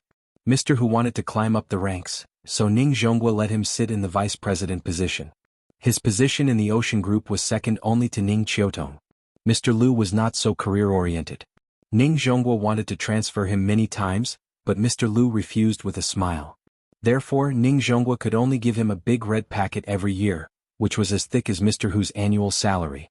Ning Zhonghua sighed for a while, but he did not seem to care too much about this matter. After taking a sip of tea, he said casually, "Forget it, I guess Su Wei's methods are too powerful, and Mr. Lu might have something that he can't say. Anyway, you can deal with it as you see fit. You don't have to ask me about this anymore." Okay. Hearing this, old Hu nodded his head heavily. A cold light flashed in his slightly narrowed eyes. After Ning Zhonghua finished talking about Mr. Lu, he thought for a while and then gently put down the teacup. After a moment of silence, he said to Mr. Hu, "Su Wei probably found Mr. Chen before he went to Shangjing. How about this, you put the company's business aside first, and I'll give you 2 important tasks." "Sure." "The first task, starting from today, you will do your best to find a woman named Qin Ruoying. This woman is Mr. Chen's partner. She has been missing for 3 years and was last seen in Shangjing. Mr. Chen probably went to Shangjing to find her. But I think you can start with Zhonghai University. This woman's identity is not simple, so there is no upper limit to the mission budget. When you need money, just go to the finance department. If you encounter any difficulties, let me know immediately and I will help." Okay. The second task. At this point, Ning Zhonghua suddenly chuckled.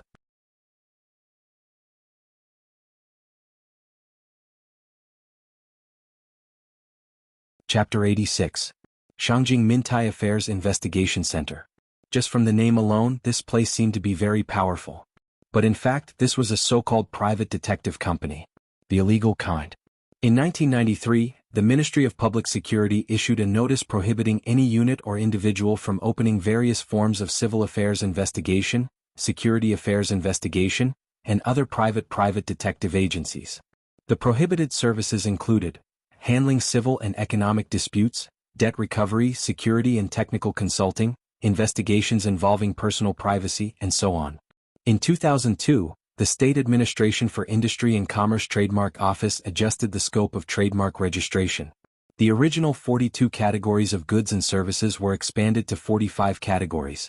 Among them, the new permitted registration categories included the provision of private bodyguards, detective companies, and security services, such as search and investigation. Therefore, many detective companies even had a formal registered trademark of private detective.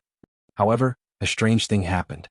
The State Administration for Industry and Commerce allowed the registration of trademarks, but it did not mean that the ban on private detective had been lifted. It was precisely because of this that private detective was still an illegal industry.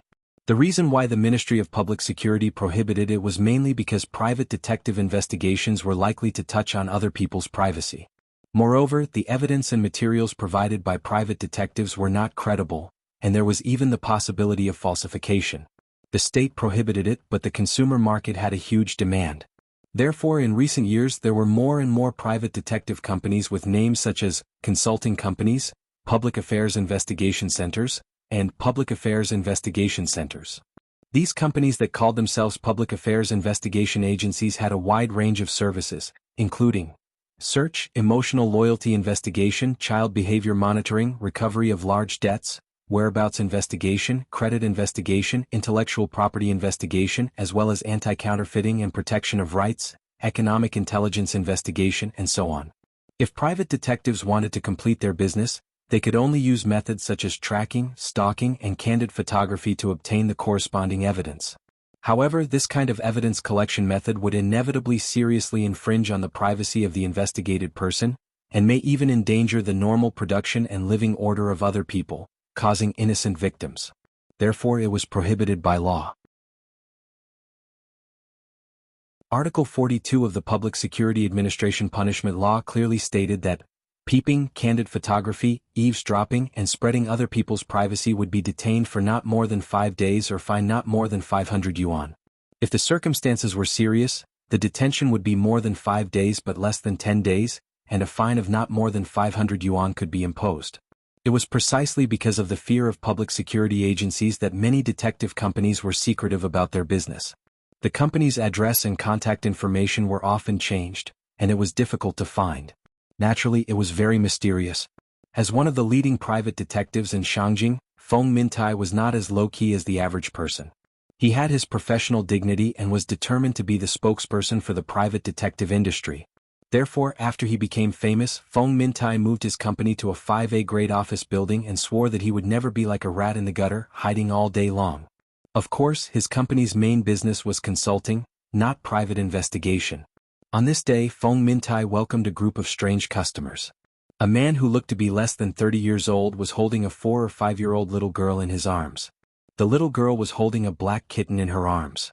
Feng Mintai originally thought that it was some kind of custody dispute, so he didn't bother and just sent someone to receive them. However, less than half a minute after the receptionist left, he scrambled over, saying that it was a big client and that he needed to attend to him personally. Feng Mintai had not personally received a customer for many years. After all, he was now a successful person with a certain social status. If he wanted to receive them personally, they had to be well-known figures in the legal world or leaders of public security organs. However, since the client had requested it, there was no harm in meeting him. However, Feng Mintai walked into the reception room calmly and sat opposite the man with a strong aura. The man's first sentence immediately scared him so much that he couldn't help but stand up. 10 million to help me find a person. If you really can't find him, it's okay. As long as you can provide me with useful clues, a clue for 1 million, how about that? 10 million to find a person. Even if he couldn't find the person, as long as he could provide clues, a clue was worth 1 million. Was this a police warrant? Feng Mintai had been in the business for so many years, but he had never seen such a big client. How was this a client? This was King God of Wealth. How much did he earn per month to support an employee? The cost of living in Shangjing was not low. Feng Mintai offered the basic employees a basic salary of 4,000. If there was business, he would receive a commission based on the business unit price. Because of the special nature of the work, the employees would receive a living allowance of 200 yuan per day during the performance of the business.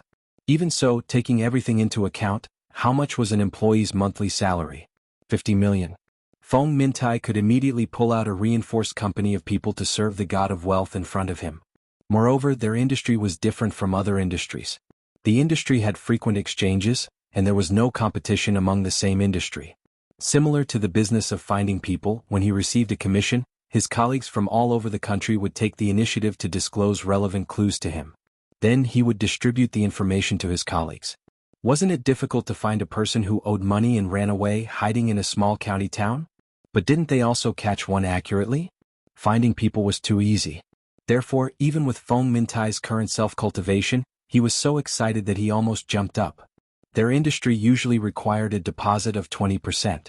However, because the contract amount was too large, Feng Mintai only symbolically asked for a deposit of 100,000 yuan. Then he patted his chest and promised that he could definitely find this person. The god of wealth seemed to be very satisfied with Feng Mintai's professionalism. After listening to his bragging, he decisively paid the deposit, then carried the child and prepared to leave. Seeing this, Feng Mintai immediately called for 2 lackeys. The 3 of them escorted the god of wealth all the way downstairs. Then they nodded and bowed as they respectfully sent the god of wealth off. After the god of wealth left, one of the lackeys asked with a little doubt, "Boss, who is that? Didn't you say that we have to pay attention to style now? Why do I feel that our behavior just now was very degrading?" Hearing this, Feng Mintai jumped up and slapped him on the back of the head. Then he shouted loudly, "Degrading, degrading, what else do you know other than cutting people? That's the god of wealth, my grandpa, and also your grandpa. Do you understand? Learn from me, all of you. Let's go up and have a meeting. Call those guys back. Let's get to work." After explaining the task to Feng Mintai, Qin took the little girl straight to Tiananmen, ready to play in Shangjing. What he didn't know was, just as he was looking for the help of a private detective, in Zhonghai, Ning Zhonghua and Suwei also took action. 2 big networks were launched from 2 super first-tier cities in Wuxia at the same time. They were bound to find that person for him. "Brother, don't rush me. The big plot is about to unfold. It's not like the previous small plot. Let me adjust the plot properly. After all, quality is more important than quantity."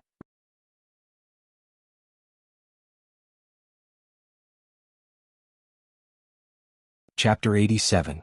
As the capital of a country, there were too many tourist attractions in Shangjing. After all, this place used to be where the emperor lived. Not to mention the famous 3 mountains and 5 gardens, the Forbidden City and Tiananmen Square. For example, Prince Gong's palace, half of the history of the Qing dynasty, was not as famous as the old Summer Palace, but it was still worth a visit. Because it was the only Qing dynasty palace open to the public in Wuxia, it could let the people know what the so-called palace was like. In addition to this series of ancient cultural buildings, the various exhibition halls in Shangjing were also attractions. For example, the Wuxia Science and Technology Museum, the National Museum, the Military Museum, the Capital Museum, the Wuxia Art Museum, and so on. In addition, modern business districts such as Wangfujing, Sanlitun, and the Financial Street also had their unique flavor. Even Tsinghua University and Peking University were popular tourist attractions. Humanities, nature, excursions, shopping, leisure, and vacations. Shangjing was almost everywhere. This was also the biggest difference between Shangjing and Zhonghai. After all, Zhonghai was a product of the times, so it never had the unique heritage of Shangjing. With money in his pocket, Qin naturally became extravagant. So after checking on the internet, he decisively rented a Passat and prepared to take the little fellow to have a good time in Shangjing. After getting the car, Qin found that the USB flash drive in the car was full of electronic music, so the first thing he did was to go to the bookstore and buy the little fellow a children's song. Then the father and daughter sang while driving to Tiananmen Square. "I love Tiananmen Square in Shangjing, the sun rises on Tiananmen Square." This was the first time Qin drove after returning to Earth. The little fellow sat in the back seat and rolled over, very excited. After a while, the little fellow was a little dissatisfied because her father was not by her side. So she stood in the back seat and wanted to climb from the armrest to the front passenger seat. Qin noticed her movements and quickly reached out his right hand to block her way. Then he said earnestly, "Good girl, sit in the back. Children can't sit in the front or the police will take you away." The little fellow was so excited that she couldn't care less. She giggled and hugged Qinshi's arm, wanting to roll to the front passenger seat. It couldn't be helped. Qinshi couldn't drag her back to the back like a chicken, so she could only let her do whatever she wanted in the car. Listen to me. Children really can't sit in the front. If you are seen by the police, then our car will be towed away by the police and then Dad will go to jail. If Dad goes to jail, who will take care of you? Hearing this, the little guy, who was originally standing in the passenger seat, immediately withered like an eggplant that had been hit by frost. She looked out of the window and snorted unhappily. Then she crawled back to the back seat. Good girl. Let's go. Daddy will take you to see Tiananmen. In the small courtyard, the white-clothed woman and the yellow-clothed woman named Qiu Qing were playing chess in the pavilion. On the black and white chessboard, the white-clothed woman held the white chess pieces while the yellow-clothed woman held the black chess pieces.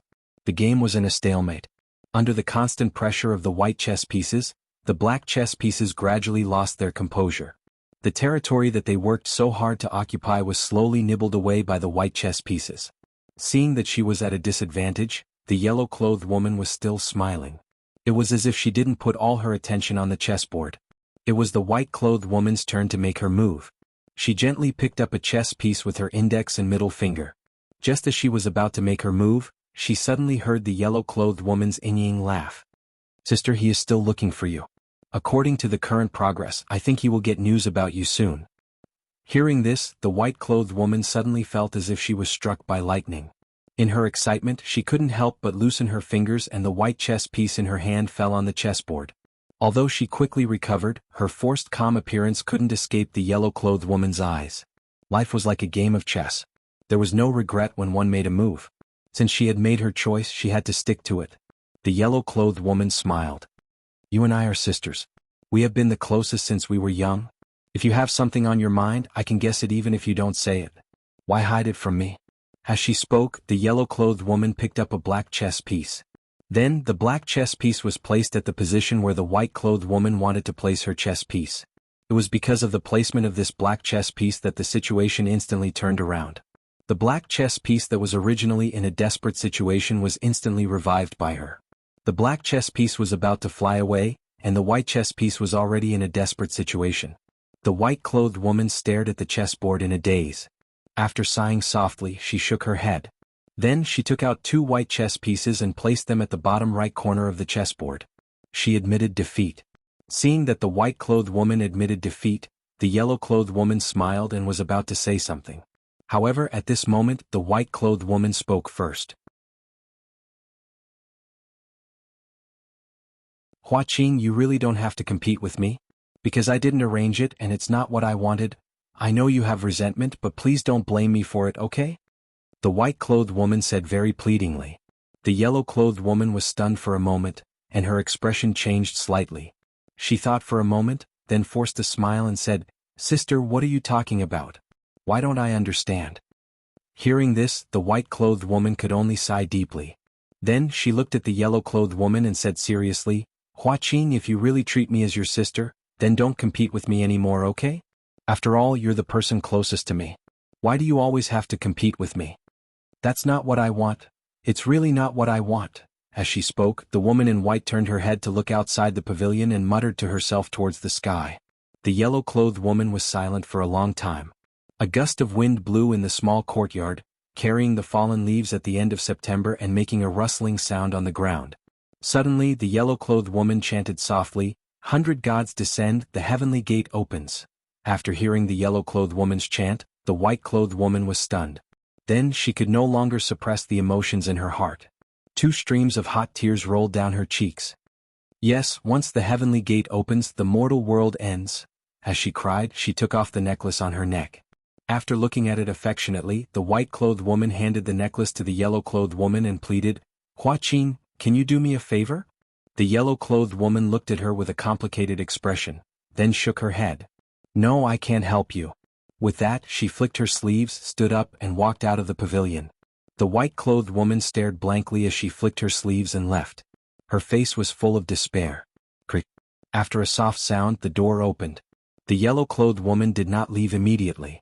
She hesitated for a moment, then suddenly turned her head and said to the white-clothed woman in the pavilion, "If you're willing to give me that necklace, I won't mind." Hearing this, the white-clothed woman's tears turned into a smile.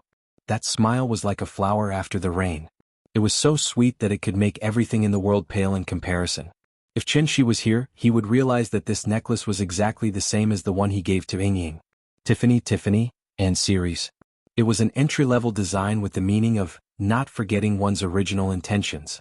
It only cost 1,450 yuan, and the receipt was still in their bedside table. This was also the only necklace that Chen Shi gave her. Thank you, brother Katatsumuri, for building 1,000 stories and being promoted to a guardian. Thank you, Mr. Xia Zhongyu, for the 10,000 yuan reward.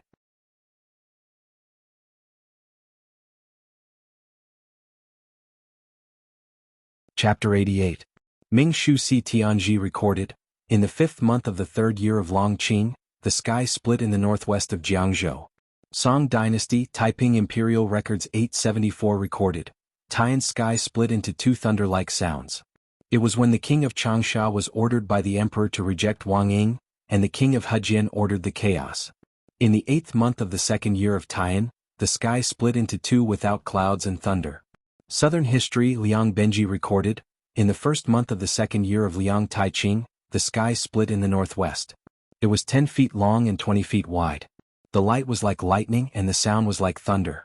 Tang Dynasty Astronomical Records recorded, in the 12th month of the 13th year of Baoda, the sky split in the northeast. It was 12 feet long. Qing Dynasty Essex County Annals Geographical Records Fortune and Fortune recorded, in the 1st month of the 1st year of Zhengde, the sky split in the north. The red light was 20 feet wide and 10 feet long. It disappeared in a flash. Qing Dynasty Chongqing County Annals, Volume 14 recorded, in the 4th month of the 22nd year of Jiajing, the sky split in the night of the 2nd day. Li County Annals, complete. Fortune and Fortune recorded, on the 10th day of the 4th month of the 35th year of King Qianlong, the sky split in the 9th month. The yellow light shone brightly, and something as big as a bowl fell to the ground. Qing Dynasty HD County Annals, Fortune and Fortune recorded, in the 6th year of Guangxu on the 3rd day of the 2nd month, there was no disaster. The sound was like thunder and the sky split in the southeast corner. The light was like lightning more than 10 feet long and it disappeared after a while. These were all records in official documents and official histories. They recorded a strange phenomenon, commonly known as the opening of the heavenly gate. In some folklore, the heavenly gate represented the southern heavenly gate of the heavenly court. When the heavenly gate was opened, some people who had achieved success in cultivation could ascend and become immortals. For some reason, as human society progressed, the number of times the heavenly gate was opened became less and less. Therefore, there were almost no relevant reports. If one wanted to understand, they could only find it in various history books. If one had to explain it from a scientific point of view, the opening of the heavenly gate was more like a projection due to the changes in the Earth's magnetic field. It might be more complicated than a mirage, but it was still just an illusion projection. But if one explained it this way, there would be a problem. If the heavenly gate was a projection, where was the actual body? Qin Shi took Nianyan around Shangjing City for 3 days. Every time he came to a crowded place, Qin Shi would deliberately stop and carefully scan every face that came and went. Although Qin Shi had lost his divine sense, his 5 senses were still far superior to ordinary people, so even if it was just a face-to-face encounter, he could still accurately remember the appearance of that person. While Qin Shi was strolling around Shangjing with the little fellow in his arms, trying his luck. Su Wei, on the other hand, used a method similar to hunger marketing to inflate the price of the pills higher and higher. Because Ning Zhongguo's first batch of medicinal pills paved the way, the 10 patients who had already taken the medicinal pills and whose physical condition had improved greatly all spread the news. Under the effect of 1 to 10, 10 to 100, the news instantly spread to the ears of the rich and powerful all over the country. Everyone began to inquire about the origin of this medicinal pill. 50 years of age is not considered a natural lifespan. The living conditions of modern people are getting better and better, and their lifespans are getting longer and longer, so many people are still in good health even if they are 50 years old. However, some middle-aged and elderly people with weaker physiques will gradually suffer from various diseases because of the decline of their immune function. Only people who have been tortured by illness will know how strong it is to be able to live optimistically while being tortured by pain every day. Although Su Wei was a business tycoon, he was not proficient in marketing. Su Wei first looked for Qin Shi to buy medicine mainly because he was in the pharmaceutical industry, so he was so sensitive to medicinal pills and went straight to the door. But he didn't expect that after the first 10 medicinal pills of Ning Zhongguo were fermenting and brewing, when the news that he still had 10 pills in his hands spread, the entire Zhonghai went crazy. The more the news spread, the more amazing it became. So much so that several big shots in Shangjing personally called him when they heard the news, and Su Wei had to reluctantly give away 3 pills. This was modern society. Technological progress has constantly improved efficiency, and the rhythm of life is 10,000 times faster than in the Ming dynasty. How long would it take for a secret that was not a secret to spread throughout the country? Su Wei now had a deep understanding of this. This was a King wonderful experience that was both painful and delightful. Qin Shi's medicinal pills were not omnipotent, but when one of the patients with terminal cancer took it, this medicine became popular. Although the illness was not cured, at least it was temporarily under control and would not continue to worsen. At the same time, it also significantly improved the patient's mental condition. What's more, this medicine really had a certain effect. It was completely enough to make people go crazy.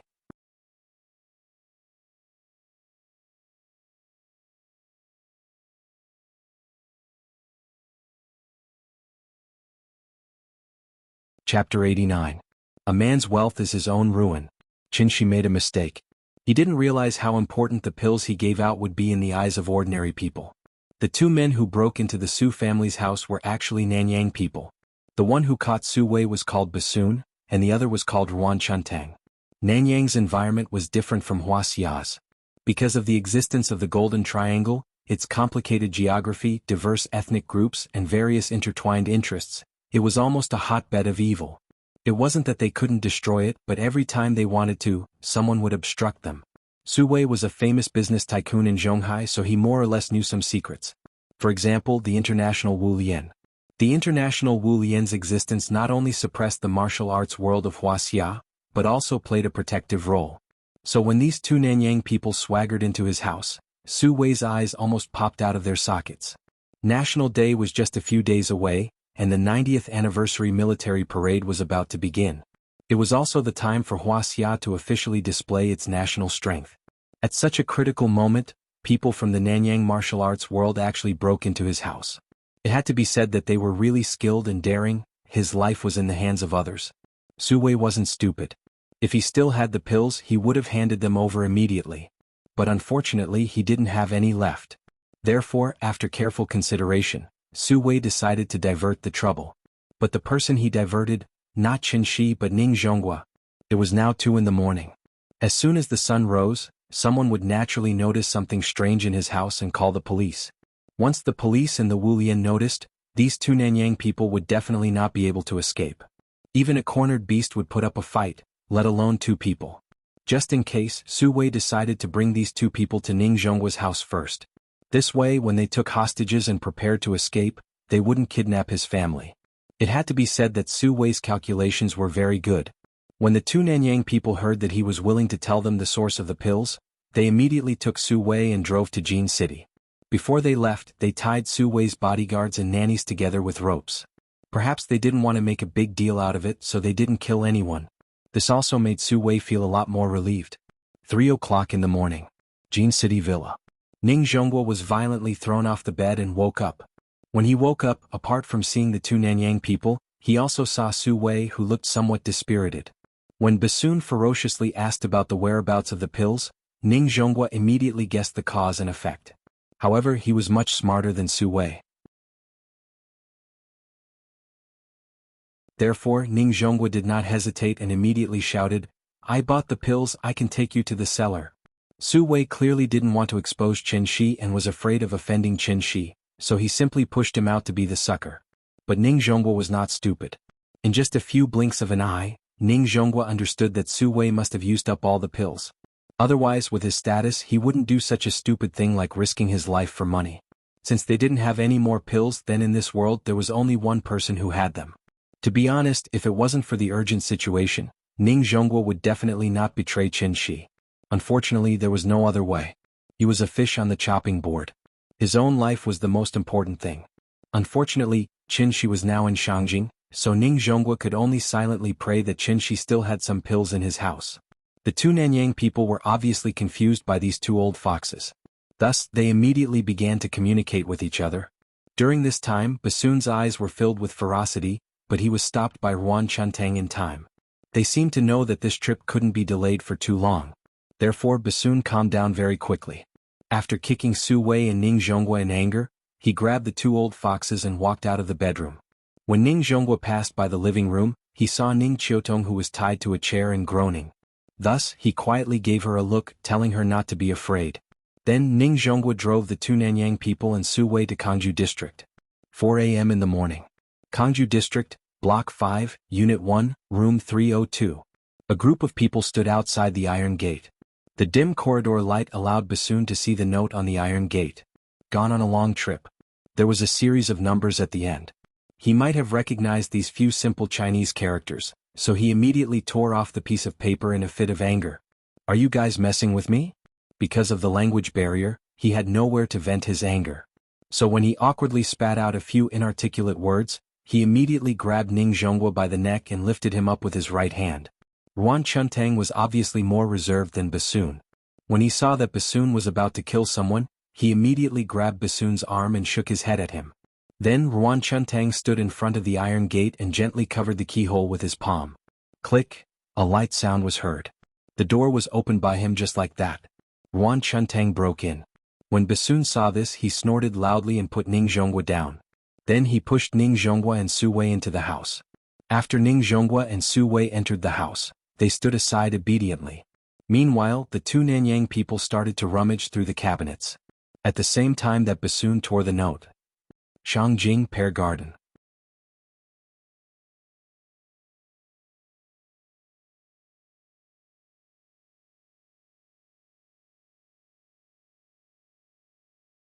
Chapter 90.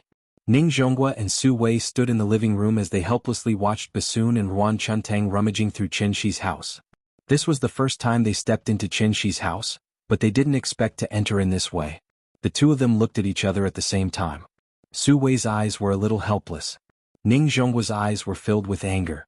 It clearly had nothing to do with him, but this time, it was all because of Su Wei, that old bastard. Ning Zhonghua had a rough understanding of Chen Shi's personality.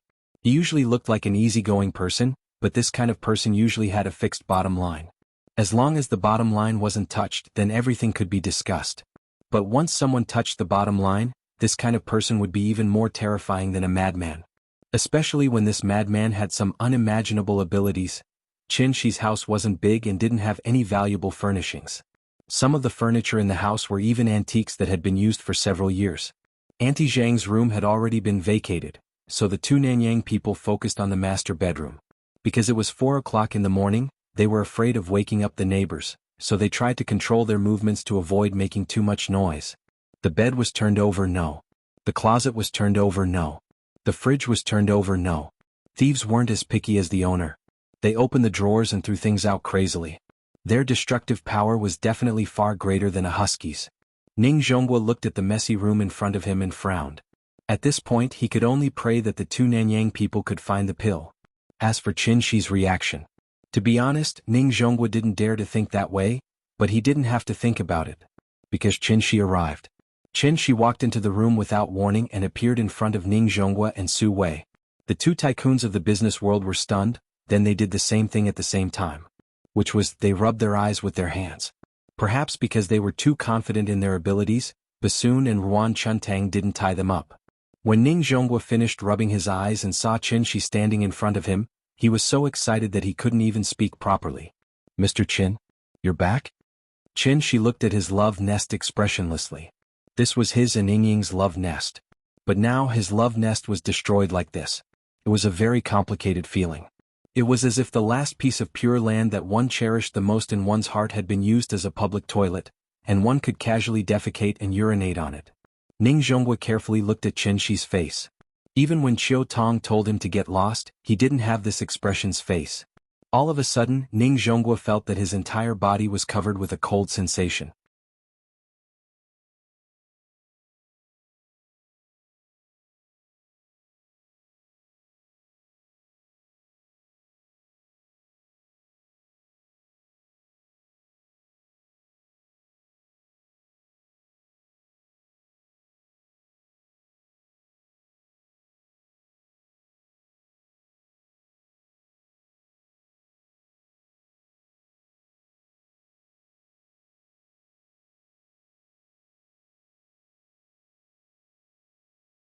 In this family, Nyenyen was the boss, Qinshi was the second, and it was the third. Therefore, after hearing Qinshi's words, it had to shrug its head and reluctantly ran to the bathroom. This guy was so smart that it could even play with a touchscreen phone, let alone take a shower by itself. Therefore, after a while, there was the sound of running water in the bathroom. The next day, because of the effect of the meditation spell, the little guy slept very soundly. It was not until the sun shone on her but that she slowly woke up. The sunlight was so dazzling that she could not open her eyes, so after rubbing her eyes she squinted her eyes, raised her small hands and stretched her big body. Papa. Papa.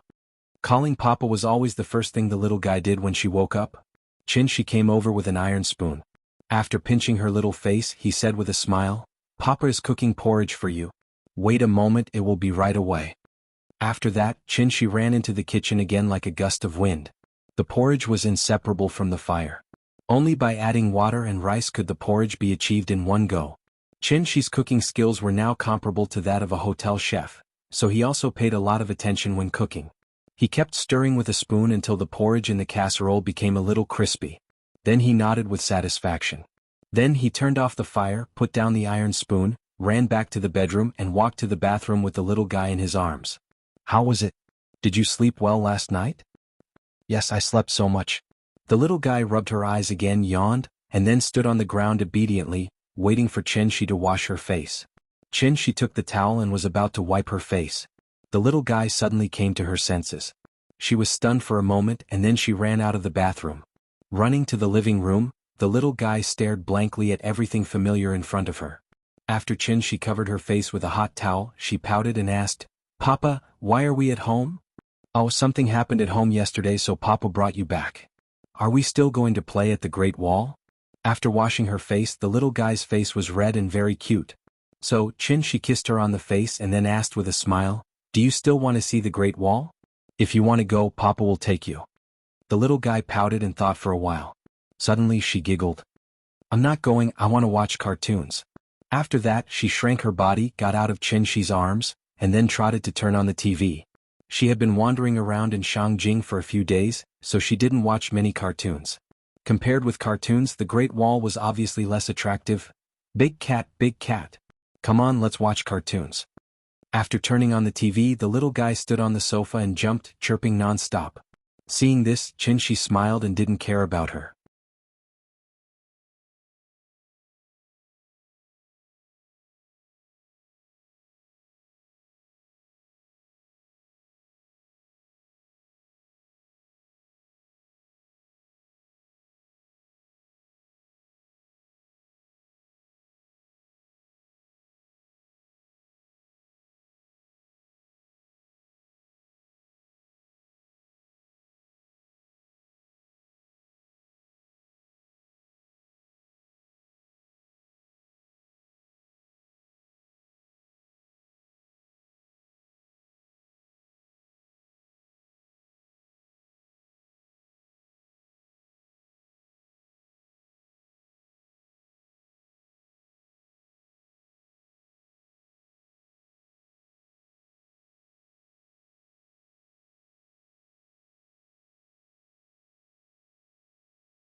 When Yingying was 13, Mr. Qin was transferred to work abroad, so he couldn't be with her every day.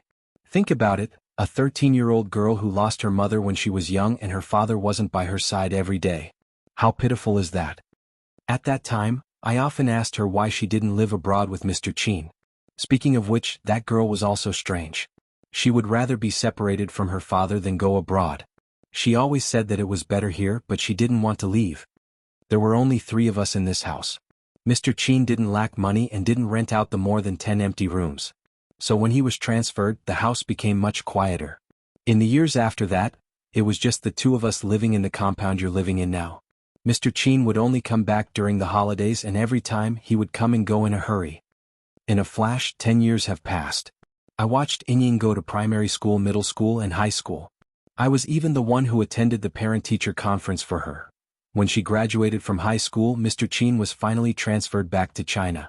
At that time, my mission was completed, so I planned to go back to Chengdu. You don't know, but on the day I left, that girl insisted on sending me to the airport. She cried so hard. I've lived with her for so many years, but I've never seen her cry like that. Sigh. At this point, An Zhang's eyes also turned red. She couldn't help but cry. She was still writing at 3 in the morning. Happy Christmas Eve. You're tuning in to the Han Li's Wuxia Adventures YouTube channel. We're so grateful for your support, and don't forget to subscribe to join us on this incredible journey through captivating stories. Your generosity through donations truly makes a world of difference, as it's the primary source of revenue that allows me to expand and enhance this channel for you. Thank you from the bottom of my heart for being a part of this adventure.